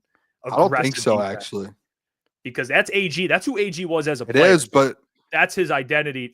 You would assume Kelvin's going to bring like his own identity. You know, there was a thing with Dan. Do you remember the first press conference, or not even? It might have been the league meetings where they were asking about Kelvin, and Dan said Kelvin's already came to me with some changes to the defense that he wants to make and create his own. And he was like, he has taken like he has a head start, and he is like really out there working right now. And I feel like part of those changes come with that, where it's like, hey, we've played man all year. Like the fact that some of these guys, like it comes out like Carlton and Terrion, like Terrion as a rookie played the most man snaps out of any corner in the NFL, not just rookies, any corner in the NFL, a rookie corner in the NFL playing man the most out of any other corner in that. Like that's, to me, that's kind of like, whoa, like maybe that shouldn't be happening. There's a reason why he did have all those penalties then, and there were some plays where he did get caught up. So maybe Kelvin kind of has a little bit of zone in there as well, and you're able to kind of get a little bit of a mixture at least, you know, where it's not just fully man. And well, it's this. I mean, Ben Blue, he says hopefully a younger DC will bring more creativity and adaptability. Yeah, and that's it. I agree with that. I think AG was great, but Ben Blue's not lying when it comes to younger coordinators. They are a little more creative. You know, it's just how it is. Now there are some guy like Steve Spagnuolo, creative, and he's like DC, but he hides coverages. He hides the man. Like it doesn't feel like the Lions did that the last 2 years. It feels like they were just straight up like, hey, you know what we're doing. We're gonna mano y mano. Here we go. And let's be honest, like the defense was good at times. Like the run defense is best in the NFL. But what was the one thing over the last 2 or 3 years that we always had to come back to in the defense, Jeff? The passing defense. Every time. And you had Nick Mullins throwing for 500 yards. This guy. And it always was just like, well, the secondary isn't, or the corners aren't as good as we want, or the pass rush isn't getting home. Maybe it's just the fact that we were just playing man the whole time. And guys like Steve Spagnuolo, what's his name over in Philly? Vic Fangio. Those guys mix it up. Every other play, they're hiding their coverages. They're hiding the man. They're getting more creative, and it doesn't feel like that was the case. And hopefully, I would say I hope that Kelvin Shepherd this year, that's kind of that next step of the defense. And I'm not saying AG was bad. I think AG was a great DC. But it's little things. But every coach and DC and player, there's like a little weakness, and that always felt like that might have been it. Like, again, your rookie corner played the most man coverage snaps out of anyone. Like that's nuts. Out of anyone in the NFL. Ubaldo says man coverage is only great when both corners are consistent and good, not inconsistent. And Alan says, isn't it exciting to see our defense without all those players in IR? I feel like Hutch will give it his all to get that contract and possibly Defensive Player of the Year. I'm excited. I mean, yeah, you get to see a fully healthy defense, man. If you're going to win, we've been saying this for months, like, and we've been saying this for years, actually, because it's just how it shows out in the Super Bowl every single year. You need to win a defense, great head coach, great quarterback, great defense. Yep. That is how you win. It's then the Chiefs, the Eagles. You know, you need good quarterback play, good head coaching, or good coaching, usually, but it starts with the head coach and a good defense. Great defense, even. Can I bring this up? And shout out, Detroit Times tweeted this out. Detroit, he could be watching. He watches the show, so shout out if you're watching right now, absolute legend. I don't know how true this is. So Detroit Times, if you are watching, shout out Detroit. Shoot me a message, please. Yeah, we've talked a lot. Shoot me a message, and I just want to know how credible this source is, because we're about to break this down real quick. So it says, rumor the Lions are reportedly working on finalizing an extension with Aiden Hutchinson. This is where I don't know. Does anyone know who Ricky is? Do you know who Ricky is? Yes. Okay. Let me explain Ricky. I'll defend Detroit Times here. Not that Ricky I'm not going at Detroit Times. I love him. He's a good dude. I'm trying. Yeah, this doesn't look real. Maybe not. I should have said defend, but let me tell you about Ricky. All right. Ricky is look like he's got a lot of followers. All right. He's got a lot of followers. He's pretty known in the NFL news community. Yep. What he does is he reports things, and people are always like, who the hell is Ricky? And I'm not gonna lie, does he get everything right? No, but he's got things right. Like I follow Ricky actually, and he tweeted. Now, does he just say things that are obvious, and then those are the things he gets right? I've seen him say something, like tweet like some breaking news thing, and I'm like, oh, that's weird. Ian Rappaport tweeted like 20 minutes later or like an hour later the same thing, and he quote tweeted and said, "I tried to tell." Like he's done this multiple times. So is Ricky going to be right 100% of the time? No. But usually when he tweets, I at least look and be like, okay, you know, like I got to look at some of his tweets. Sauce Gardner is expected to be the highest paid corner. I just love his Barry or bark breaking news. Yeah, like he trolls insiders, like but it's like it's shit that kind of happens. You know, it does. Might be the white boy summer for edge rusher, as another head is expected to get a new deal this offseason. The Lions are working on finalizing an extension. I've seen this man cook. Bark. I'm not okay. I saw it. Okay. I saw breaking news. It's the funniest thing ever, bro. When I saw that, I was like, is this real? I couldn't tell if it was real or not. So I'll say this. This would not surprise me at all. Like, I don't think it's crazy to say it is obvious, but it's really not, because if you're going to tweet something like it's getting done soon, you're going out on a limb. Like, you know, we talk about it. We just talked about it a couple weeks ago. Like, could it go into the season? Maybe they wait till next year to see how he looks. But that makes me feel like there's something going to get done. Everyone watching right now, remember this moment. If the contract gets done in the next week, remember Ricky tried telling you. All right. I'm just saying. And I'm defending Ricky a little bit, man. This guy, he might be onto something, man. That is so funny, man. Look at Michigan owns Ohio State. He is low-key right fairly often. I'm not familiar with Ricky the Slicky, man. Especially you. I will follow him. Yeah, but I don't want to. See, my problem is I don't want to like get those reports and then put it out and then. No, just pay attention to it. Should I turn it? I'm not going to turn his alerts on. I'll just follow him. Just keep watching Ricky work. You don't have to tweet out his stuff. Okay. Just let him work a little bit. All right. No, I'm watching him work. I'll watch him work. Yeah, I would not be surprised if they get it done early. I mean, do you think he gets highest? Do you think he gets highest paid? No. I said it before. I just don't think with the injury and all of that, I think he's gonna. I think his next contract will be he'll break the market. Even like, I guess so. If you have Kirby's first deal's highest paid. Yeah, but Kerby just led the NFL in interceptions, so it's hard to and safeties.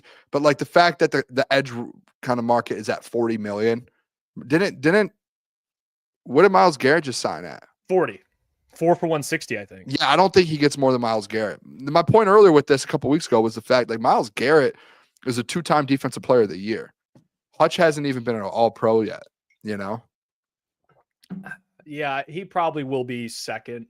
What did Max get? 37. He'll probably get 35, maybe. I think he ends up. I don't think he even. I think he just gets what Max does. That was my prediction before. Let me see what Max edge rusher contracts. I'm gonna see what Max Crosby got because that's kind of where I think he ends up lying. Is around the Max Crosby average. He got somewhere between 35 and 40. I don't. He got 35 and a half. Okay. Daniil Hunter got 35.6. Yeah, I think he gets 35. And I think that's like a kind of a little bit of a hometown discount. I know people don't usually do that, but I think that's fair. Being like he's not going to break the market because his next deal, you got to think about it. In like 3 or 4 more years, he's going to have a Defensive Player of the Year or 2 under his belt. He's gonna break the market. Man might get like 50 million the way the market's going. Yeah, he'll get more. I agree with AG's burn. He'll get more than Hunter. 37 and a half between 34 and 37. If he gets that, I'm not mad. I just don't see him getting above 37. I don't see him getting close to Miles, like 38. Miles, yeah. I know a lot of people like the Dot kept saying he's going to break the market. I don't see it happening, to be honest. I don't see him going over 40. Yeah. I think it's something you have to get done. It's just it's how it works, man. Let's have this Jared Goff conversation, shall we? All right. You actually brought this up today. What conversation? Let's talk about Jared Goff here. It's a big question. It's and the quarterback show's out. I don't know if you guys have seen it. If you've enjoyed it or not, it's really great. I started it, I haven't finished it. Wait, how far in are you? I just watched the first episode. What's your thoughts? Great. Yeah. It's really good. I'm gonna actually watch more of it. I watched episode 2 last night. I'm gonna watch 3 tonight. Try and get through it. It's really good. But it does provide a good perspective for all the quarterbacks, but for Goff, they do a really good job. And I think the question that we can get into, and I'd love to know people's thoughts on this, is how much the Lions, because I've seen the clips, although I haven't gotten through it all, but I've already seen clips of it.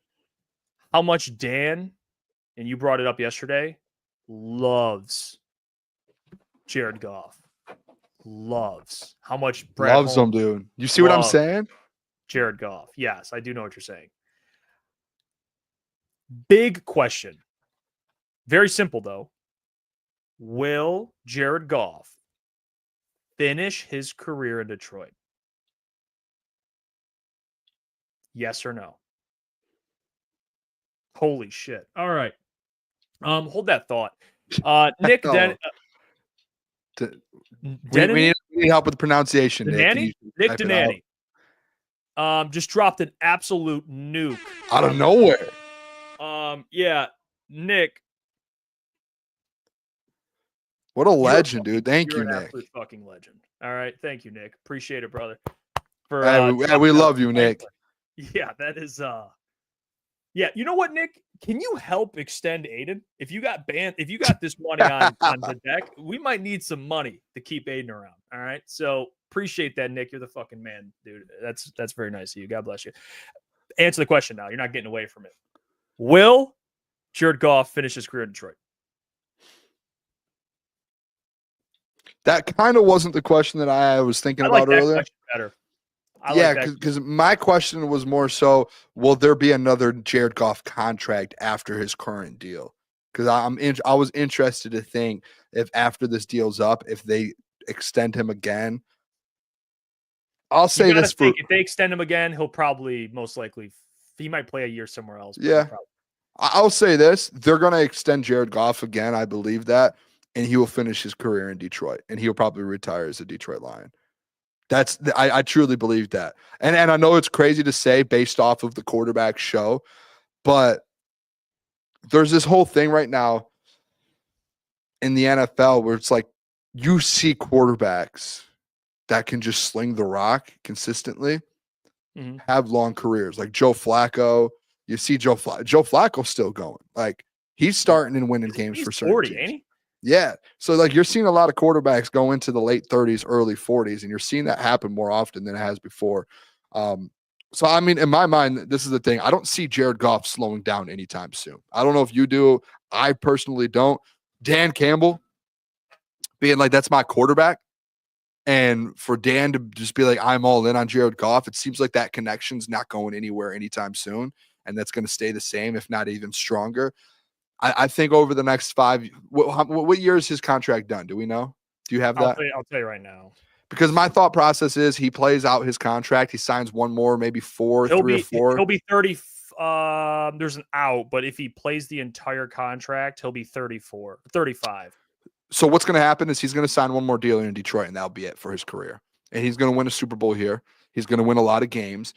I don't see him being one of those guys that just absolutely burns out, like just out of nowhere, where you're like, what happened to Jared Goff? I mean, he's been so consistent his whole career. If he was one of those guys, it would have already happened. And you could say, well, in LA, he did. Well, he went through some injuries in LA.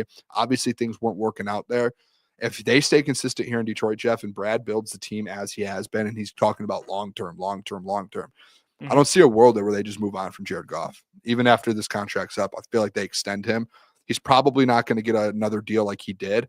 He'll probably get like a Kirk Cousins deal where it's, a little bit less than, that. What is he at, like 50 something right now? He's probably going to be the 40 something in his next deal. And he's going to continue to be the starting quarterback here for a long time. I agree with you. I think he finishes his career in Detroit. I just think the big thing with it is, number one, I don't think his performance. I think he is what he is. He's gonna put up numbers, and I think what the Lions, what Dan and Brad want, what they've been wanting, and now they're finally getting it, is stability. They win. They have a quarterback that they can compete with. They obviously they love him, but I think they value that stability, and I think Jared provides them stability. You're going to be a playoff team. At least you're going to compete every single year to be a playoff team. It's not, you don't have to question that. Like, is there going to be a year where he struggles? Like, I don't know. He's human. Like, guys have bad years, but in general, you know what I'm saying? The guy's going to keep you competitive, like every game. So I think his style of play too. His style of play is for longevity. Exactly. At the end of the day, it's like a Tom Brady style where it's just sit in the pocket, and you can move up in the pocket, move out of the pocket, but it's more so like, hey, as long as that arm's still working and as long as his brain is still working at a very high level and that IQ's there, which that never will go away unless there's an injury, then he's going to be able to play at a high level for a while. I just don't see a world like, he might have a down year here or there. I don't see a world where there's a drop off to where you're like, we have to move on from Jared Goff. I don't. That should pump fans up too, by the way. It shouldn't be a negative. That the fact that you have a quarterback in here you can go win with consistently over the next 6 to 7 years, and you don't have to stress it. I know like a month ago we had the conversation, Jeff, where it was like, when are they going to move on, and not move on, but find that next quarterback for Jared? And I always talk about it. Contending teams should always be drafting quarterbacks. I still agree with that. But the fact you just have a guy in your building to know, like, hey, if we never find a quarterback over the next 7 years, we will still be winning games. As long as Brad continues to put pieces around him, he will continue to take you to the promised land and win games. And I'm sure you're going to be in a Super Bowl and win a Super Bowl during that span as well. Well, think about it from Dan and Brad's perspective, right? Like, Brad was with the St. Louis Rams and then the LA Rams, but they had Jared Goff. He saw the stability Jared brought them with Sean McVay. Dan Campbell was with the Saints. Who do the Saints have? Drew Brees. Forever. They like that. I think they're like, we like stability here. We don't want to be a team, not that Jared's Drew Brees. I'm not trying to insinuate that. But what I'm saying is you have a quarterback for a long period of time that brings you consistency, wins you games, and therefore is great. I think and I think Brad even mentioned this one time in an interview, or maybe it was Dan, but they like those pocket quarterbacks. Now, I will say he did. No, it was Brad. Brad loves Brad did say like pocket, just point guard quarterbacks. But what I will say though is if there isn't I guess a scenario in which they do draft a quarterback, I think how it's going to go is they'll probably draft, like you said, draft a guy like maybe a year left on his deal, or maybe he's got 2 years left and he's 34, 35 years old, and they just develop him.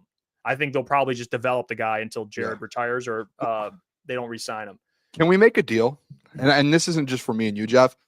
Everyone in the chat, Lions fans, can we make a legit deal? Yeah? Yes, of course. Okay. Yeah. I'm in. What's the deal? I have the theory for, as contenders, again, you need to draft quarterbacks every season consistently to find your next guy, to find your Patrick Mahomes, to find this. And at some point, like, you're going to have to use a first or second round pick, even though Jared's on a long-term deal. Like, if you like a quarterback in the first, second, you have to take the shot. It might not work out, but as a contending team, like, you have to be okay with it as a fan base. Every contending team does it and has done it. What I don't want to happen, Jeff, is a repeat of the Hendon Hooker situation. I just do not want that. I truly don't. Because Jared Goff this man did not deserve Jeff Iafrate coming on crunch time. At the time, I had fresh off an NFC Championship game appearance where he had no foot in the loss. Listen, he's at the time. Let me say this too, real quick. Will there never be a Hendon Hooker situation? I can't say that because let me tell you why. We know what Jared Goff is, but here, let me tell you why. You have the stability. What if they draft a quarterback who is like highly regarded as like the steal of the draft again? Yeah, no, you have to at least be like. Then you can do it. My point is I think contending teams need to draft quarterbacks every year, and I do not want to have this conversation, Jeff. Every single season, 7th round quarterback. I'll be like, no, I'm not talking 7th either. Like, if you draft one every year, if you draft one in the 2nd, one in the 5th, one in the 4th, one in the 3rd, whatever it is, every time it's a little bit higher, or it's a guy that you're just like, I loved watching him in college, Hendon Hooker, 3rd round draft pick. I just don't want to constantly hear it. Like, this is a part of the game, like getting guys in there. Like, no one's like Tanner McKee taking over for Jalen Hurts. No. But why did they draft the quarterback? Because that's what contending teams do. Yeah, they could trade him. So, no one was like, Jimmy Garoppolo is going to be the next Tom Brady. Like, no. When Tom left, then they were like, all right, Jimmy G's up. No one said Jacoby Brissett's the next Tom Brady. No, they did not say that. So, like, that's what it's like. Hey, I want Brad to do this because to me, it's kind of like a fallback plan. If Jared does get hurt or something happens, you have potentially, your Patrick Mahomes, your Jordan Love. You have that. But then there could be. But fans can't, every time one gets drafted, a quarterback gets drafted, can't just be like, what do you say to the people? Bad game. Get this guy in there. Hey, maybe there's a guy out there in the middle of San Francisco, shooting up fentanyl that maybe thought that Brock Purdy was going to be good. Can you give that guy credit? Oh, yeah, sure, dude. Like he's like, oh, we went to a Super Bowl with Jimmy Garoppolo, but I love this kid. And he ended up starting. Okay. I'm sure there was 0 people, to be honest, besides there's one out there. The like GM and head coach, Kyle Shanahan. You got Brock Purdy from Iowa State. I'm just saying. There might be a year where I'm like, they got a guy here. All right. Hey, I just listen. If there are a good organization, they're probably going to draft quarterbacks often. You can't do what you did last year, Jeff. That was ridiculous. Coming off an NFC Championship appearance and saying, I was give me our quarterback that hasn't played a snap in the NFL over the quarterback that has just taken us to an NFC Championship game. If that happens, that's what I'm saying. I just want to make a promise. Let's not do that again. I don't know. Promise. I can't. Not every. Okay, let's promise not every time. I will let you do it for some quarterbacks if it's a good quarterback. No, well, let's get this straight. You're not going to let me. The promise is I can't allow you to do it every time. Okay. You did off air. You did tell me after the Hendon Hooker stuff. I won't do it every time unless I really like the quarterback, and I'll make deal. That clear. Deal. You did tell me off air after the Hendon Hooker stuff. You said, Booner, do never let me do that again. And I said, all right, I got you. Well, that was being a little sarcastic. So I'm saying I will tell you. So yes, I will be telling you. Okay. What were you saying? What were you saying? That no, I was being a little sarcastic. I mean, I'm going to probably do it again at some point. Not even about Hendon Hooker. I mean, I'm talking about just players in general. Like, there might be a player where I'm like, this guy's a guy. Yeah, I think that's fair. I think everyone has players like that. But I mean, saying Hendon Hooker needs to be your starter after Jared Goff just took you to the NFC Championship Hey, game. by the way, This is some all time. feel free to check that reel out sitting on the YouTube channel. Just comment you're an idiot. Feel free. Go over there. It's still on there, by the way. I have my rankings in my phone of worst takes I've ever heard in my life. Number 1. Really? What about give me Iguodala? That's got to be one. Dude, I would rather have Iguodala take a 3 than say Steph Hendon Hooker. Curry? Than Hendon Hooker starting. Really? I mean, he potentially could get cut this year. And after the NFC Championship game, you were banging the table for him to be your starting quarterback. Never played a snap. Just wait for the preseason. Year 3. Yeah. Is he going to make the team? Watch out, man. Third round quarterback. Mm-hmm. Watch out. Yep. Who else got drafted in the third round this last year? Dylan Gabriel? Well, yeah. He Third did. round quarterback. He did. He did. Yeah, I mean, they're comparable. Yeah, let's move on from this combo. Let's move on from it. You see the Thunder extended all their young players today? Oh my gosh, dude. They locked up literally everyone. They locked up Jalen Williams, they locked up Chet Holmgren, and then they gave Shea a bag. I think altogether it's almost $900 million. Almost Locked up $1 in their billion. 3 foundation, their 3 best players. Yeah. How does that even work? You're more so the NBA, like when it comes to salaries and stuff. How is that even feasible for them to be able to spend that They're not money with paying a damn soul. They're not paying anyone right just now. those 3? Just those 3. Yeah. But when They they have- want to be able to pay like Alex Caruso or a different guy, they can't. Yeah, well, that's where it gets, they're not going to be able to keep those guys. You know what I mean? They're not everyone, but they weren't paying all those guys. You think about it, all those guys were on like 2 of them were on rookie contracts. And I think Shea was on like a discount. Like he was getting paid not like for what he was playing like. So I don't know. That's why it's money, man. And I guess the question for me that I had was like, is this feasible? Like, could the Pistons, is this sustained? Like, could this be something they replicate? Here's the reality. If they're going to do that, number one, you need Cade to play at an MVP level. Yeah. That's what Shea did. MVP, finals MVP, best player in league type of year. And then you need a Jalen Williams, who's a 20-point scorer a night. Is that Ivy? Is it, I don't know, a Sar at one point? Is it, I don't know. But if you want to replicate that, that's what you need. And they don't have it right now. The other thing is Chet Holmgren he's a super smart basketball player. Like I know he gets the injuries because he's very skinny and kind of thin, but he's really good. He can shoot, he can block shots, he can rebound, he knows his role, he understands, he's very smart, he can pass the ball as well. Really nice passer.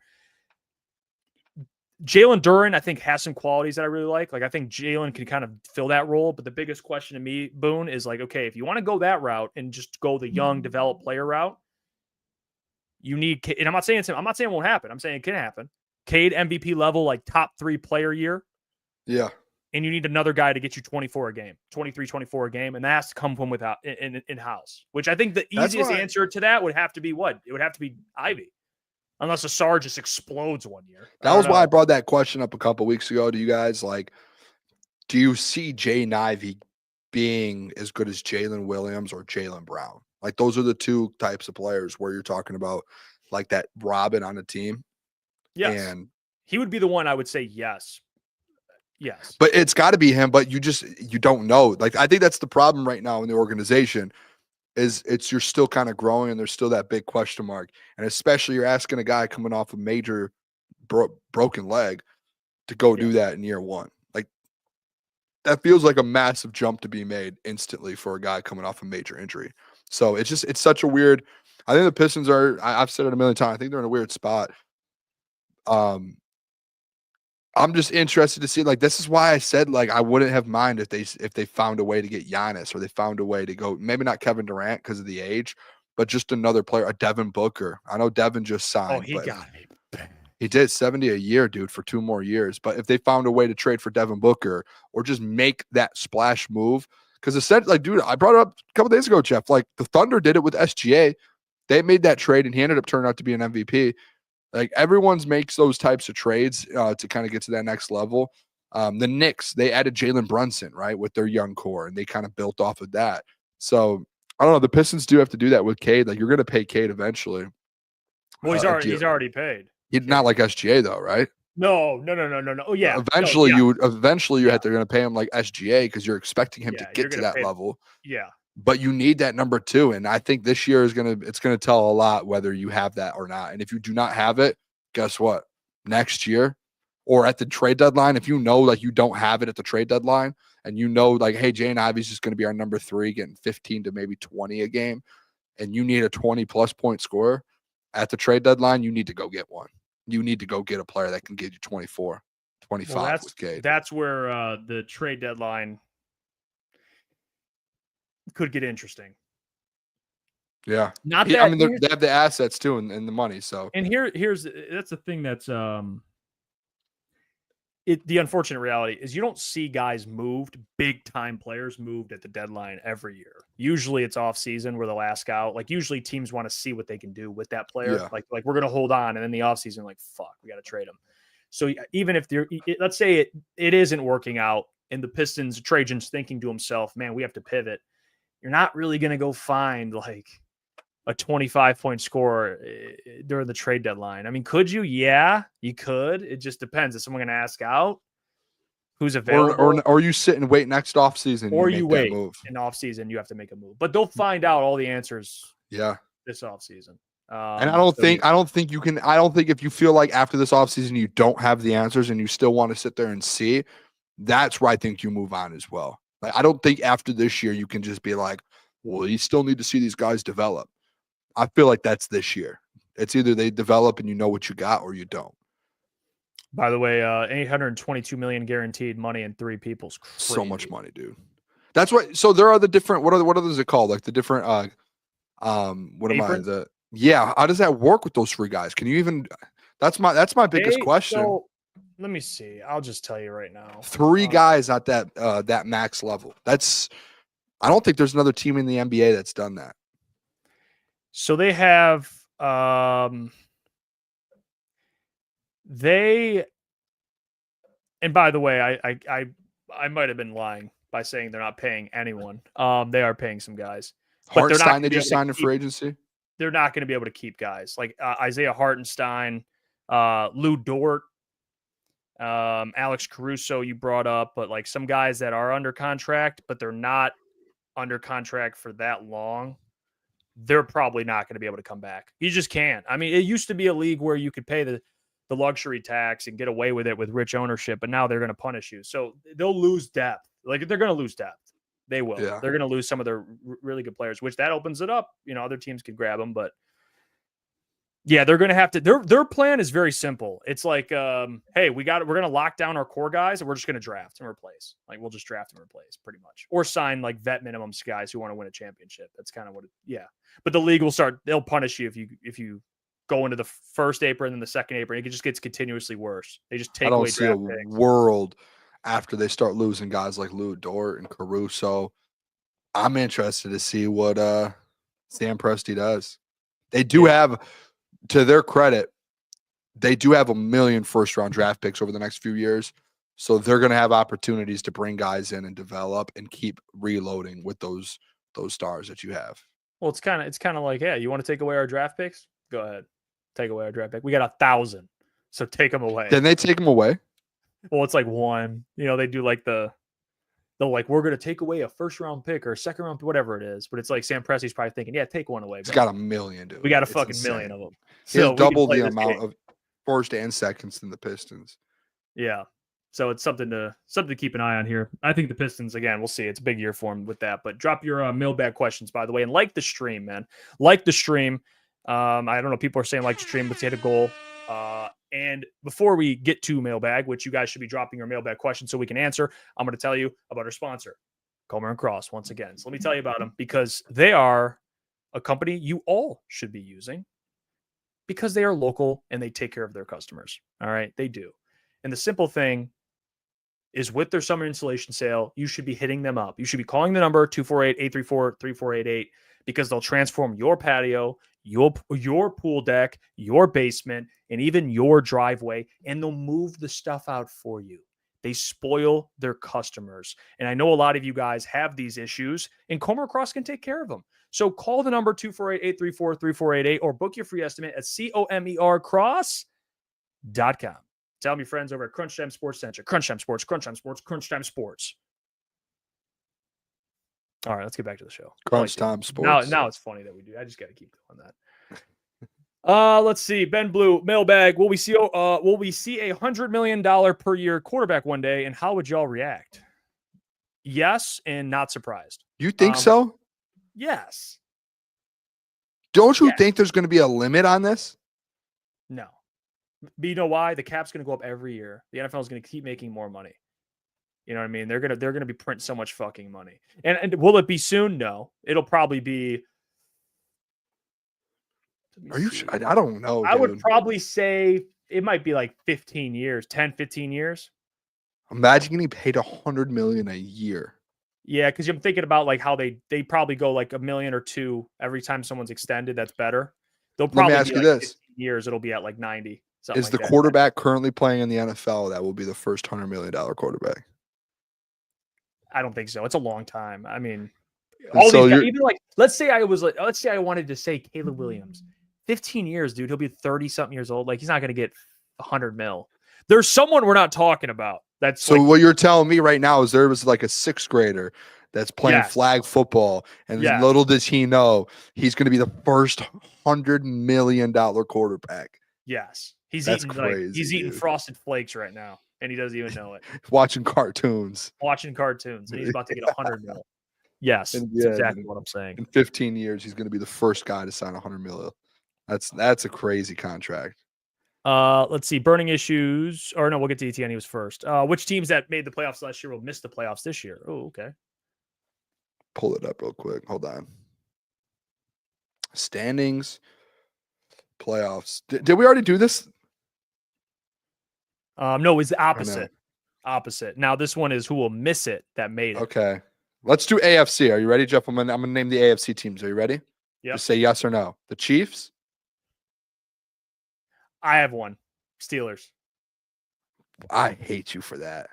Yeah. Take away the Steelers. What team?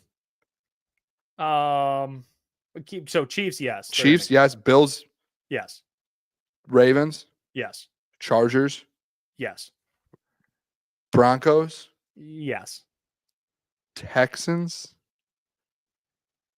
You could argue. That's the one that I was thinking. Because of the division.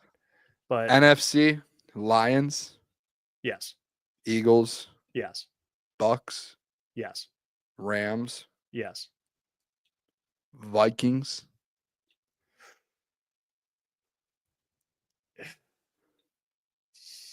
Yes. Commanders and Packers. Packers, I would probably be more like they have, but I'd probably say I don't know, man. I don't know. I like the Vikings though because it's more of an unknown. Like we know what Jordan Love kind of is. You know what I mean? JJ's the unknown. You know, like I kind of like that little. No, he's no. JJ, come on. JJ McCarthy. JJ McCarthy. Yeah, I don't know that one. I like the Steelers though. Sorry. By the way, Cristiano Ronaldo's making $225 million a year. He's playing in Saudi Arabia. It's crazy, dude. It's that money is nuts, dude. Imagine making that much in 1 year. It's fucking like nuts. Let me hold 1% of that, Christian. Let me hold $1. Let me just hold $1, dude. Let's see. Burning issues. How many players do the Tigers trade for? Who do they go after, and what do they give for those players? I think on yesterday, and he went into that. Personally, I think that they end up trading for 2 guys, probably like a pitcher and maybe another bat. Someone in the bullpen, to be honest. I think they end up getting that's someone. Where Chris leaned, and I'm actually he made some great points about that. Like he's like, people want to add a bat, add to the bullpen. I think both. I don't know why you wouldn't want to do both. I mean, if you want to try and the biggest thing is trying to you know who you're chasing down. You're chasing down the Dodgers, right? And you want to try and compete as much as you can with them. So go figure out what you need on this current roster to compete against that team right there. That's how I look at it a little bit. I don't have specific players right now, but I would say fill out that bullpen and then get yourself maybe one more bat. Give me Alex Bregman. We'll be good. Yeah, bring Alex Bregman back. People will still be like, hell no. Fuck that. Those people, just salty, man. All right, what do we got? I didn't see. I'm gonna pass some questions already. Okay. Xavier says mailbag. Oh, Superman. this one's so tough, dude. It's Batman. Batman, 100%, dude. I love watching the Batman movies. Yeah, dude. The Batman movies are my favorite. Have you ever seen the Gotham show? I know of Dude, it. if you like Batman and you haven't seen God, you have to watch it. I'll check it out. It's one of the greatest shows that I've ever seen. It's so good. The last season or two isn't the best, but the first couple seasons is just so good. Dark Knight Rises is one of the best movies of all time. Did we watch that the other day? Movies? When we were on vacation? Yes, we did. Dark Knight Rises. But Christian Bale's my GOAT. Yeah. And that's because that's what I grew up, you know what I mean? That was like my introduction to Batman. Was like, this guy's a badass. You know what I'm saying? Yeah. You need to watch Gotham, dude. Tobey Maguire, Spider-Man, the other one. Yeah, that was a good one too. That's the other movies that I actually haven't really seen the other Spider-Mans because Toby's my GOAT. So I was like, I'm not ruining I'm with you on that. Yeah, I'm with you. And I mess with Tom Holland, but I can't ruin it for myself, man. But no, and you know what? One of the greatest actors of all time and performances of all time, Heath Ledger is the Joker. Literally, yeah. It kind of ruined him. I mean, yeah, he got into we were actually talking about that. Committed to the role. Not the only probably thing that did that, but yeah, that's tough. One of the greatest acting performances I think I've ever seen. It's unbelievable. Joker, yeah. Hey, you need to start Gotham this week, dude. Come on now. I will. And Nick says, Mailbag, who's going to be a surprise cut from the Lions? Project Martin. Okay, so you know what's crazy, Jeff, is when me and Klotz did the show, just him and I, we did surprise cuts, and I said Broderick and Colby, and to me, I look at that as surprise because it's your third round picks. It's guys that over the last 2 years you expected to be on the team, and now all of a sudden year 3 they're gone. People were like, "Oh, that's not surprising." Oh, okay, but what are you gonna say? Like Khalif's not people I see articles of people being like Khalif, DJ Reader, those guys aren't going to get cut. Yeah, I'm trying to think of we could say surprise, they're not going to get cut. It's not happening. So my guys who I think are on cut watch are like Colby, Broderick. You could look at those are probably the two biggest names. Avonte Maddox. I don't think so. You need the safety depth, and he's going to play safety. Yeah, it's probably true. There's probably, that's why I think when you say shocking or surprise, I think Colby and Broderick are probably the top two. I've seen a lot of Klotz said DJ Reader, I think it was, and it was just like, ooh, that's a good one though. But he's not though. It's 0%. Not going to get cut, but that's why I'm saying why would it be surprise if it's it's not going to happen? Yeah, I don't know. You know what I'm saying? You almost got to reach for a surprise cut. You got to say something like, it ain't gonna happen. Or he said Khalif too. He said DJ Reader and Khalif, but it's just neither of them's gonna get cut. Ben Blue says Dan Jackson. Yeah, I'm gonna be Dominic Lovett, one of those late round guys. I want to be shocked. 7th round picks with that, yeah. Yeah, it is his last season. Weezy D, this Raiders' last season here. I think they need him though. You're right about that. They do need him. What's the point of Cunningham? You don't get anything out of it. It's literally there's literally no reason to cut DJ Reader. You would basically just shed him, just say you're done. You have money, and you don't have a Lee McNeil. So what are you doing? You're Klotz's point was well, you have Ty Leak and there was someone else. That's why you cut Broderick because the room's too stacked. It's too stacked, man. They have too many guys. You cannot go into this. You can't afford to lose DJ Reader, dude. You need him in a big way. Hey, good show today, Boone. Hey, it was nice yelling at you a little bit. It was good. Yeah, you know what? We haven't gotten an argument in a couple weeks. It was coming. All right. And it was just fun. A lot of people I've noticed don't like us yelling at each other. They have to. It's great. I don't know. There's people in there we have fun, so they should have fun. People are in there, Booner sucks. This guy sucks. You guys suck. Why are you yelling? I mean, you're the heel. You play into the heel character. Am I supposed to just sit back and smile all night? Yes. Anytime I get a little vocal, people just panties in a bunch. It's like, well, I mean, what are we I haven't doing heard that here? one in a while. Panties in a bunch. I mean, it's a fact, though. I just like, yeah, I love the chat. I love everyone who tunes in, but geez, man. You know Let's what? have a little fun, dude. Much love to the chat, man. Shout out to Nick Love dropping you guys a a ton. 100 Legend. banger. 100 banger by Nick, man. Appreciate that. Appreciate all the members. Nobody, all the members, man. You guys, if you're not a member, become a member. It supports the Come channel. on now. It's a way. I mean, tuning in supports the channel, but being a member, it helps the fellas out. It's big time. Hey, can we get to 15K? I'll say this now. This is a light announcement. It's not official, but it's a light announcement. If you know what that means, that just means like, hey, if you're watching right now, there's not a lot of people tuning in right now. Yeah. But since you are tuning in the off season, the slow times, you get a little behind the scenes. There will be a major stream once we get close to 15K to push to 15K. It's gonna be a major stream. Like in a potential, I would say potential 24-hour stream. The boys playing some video games, playing some 2K, Madden, college football, things like that. Maybe we get a beer sponsor. Maybe We'll we probably that's in the for the works as stream. well. We'll do some eating challenges. We'll just do a lot of different things, and we'll have some fun. Let's do it. Let's do it, man. Imagine we could do like a stream from like a bowling alley or something. Why don't we do one of the all these streamers, man? Aiden Ross, Kai Cenat. Can we do one of those in real life ones? Yeah, but do you know they carry the bag with the internet thing and the thing? That's like a $30,000 purchase. Okay. Imagine. Man. Okay. Hey Nick, you got any more money? I'm just kidding. We should honestly look around and do like special guests like every hour for the 24-hour. Someone in there said play sketch on the Madden. I'm sure there's actually some names that we could, if we're actually going to do like a long stream, I'm sure we could get some maybe not sketch. Sketch would be a tough one to snag. Yeah, that's a random ass one too. But I'm sure we could figure out some bigger names and some people to pull up and do that. That'd be Let's fun. do it. We'll be back tomorrow. It's the Boone. Boone's gonna take over. He's gonna do a great job. He's gonna crush. Tomorrow's gonna be a great show. He's gonna have some special guests on for the people. He'll be spitting. You might even see an appearance from someone you guys know. You might. Find out tomorrow, 8 p.m. Tune in. Support Boone. Support the channel. We'll catch you tomorrow. Have a great Thursday. Good night, everyone. Peace. Love you guys.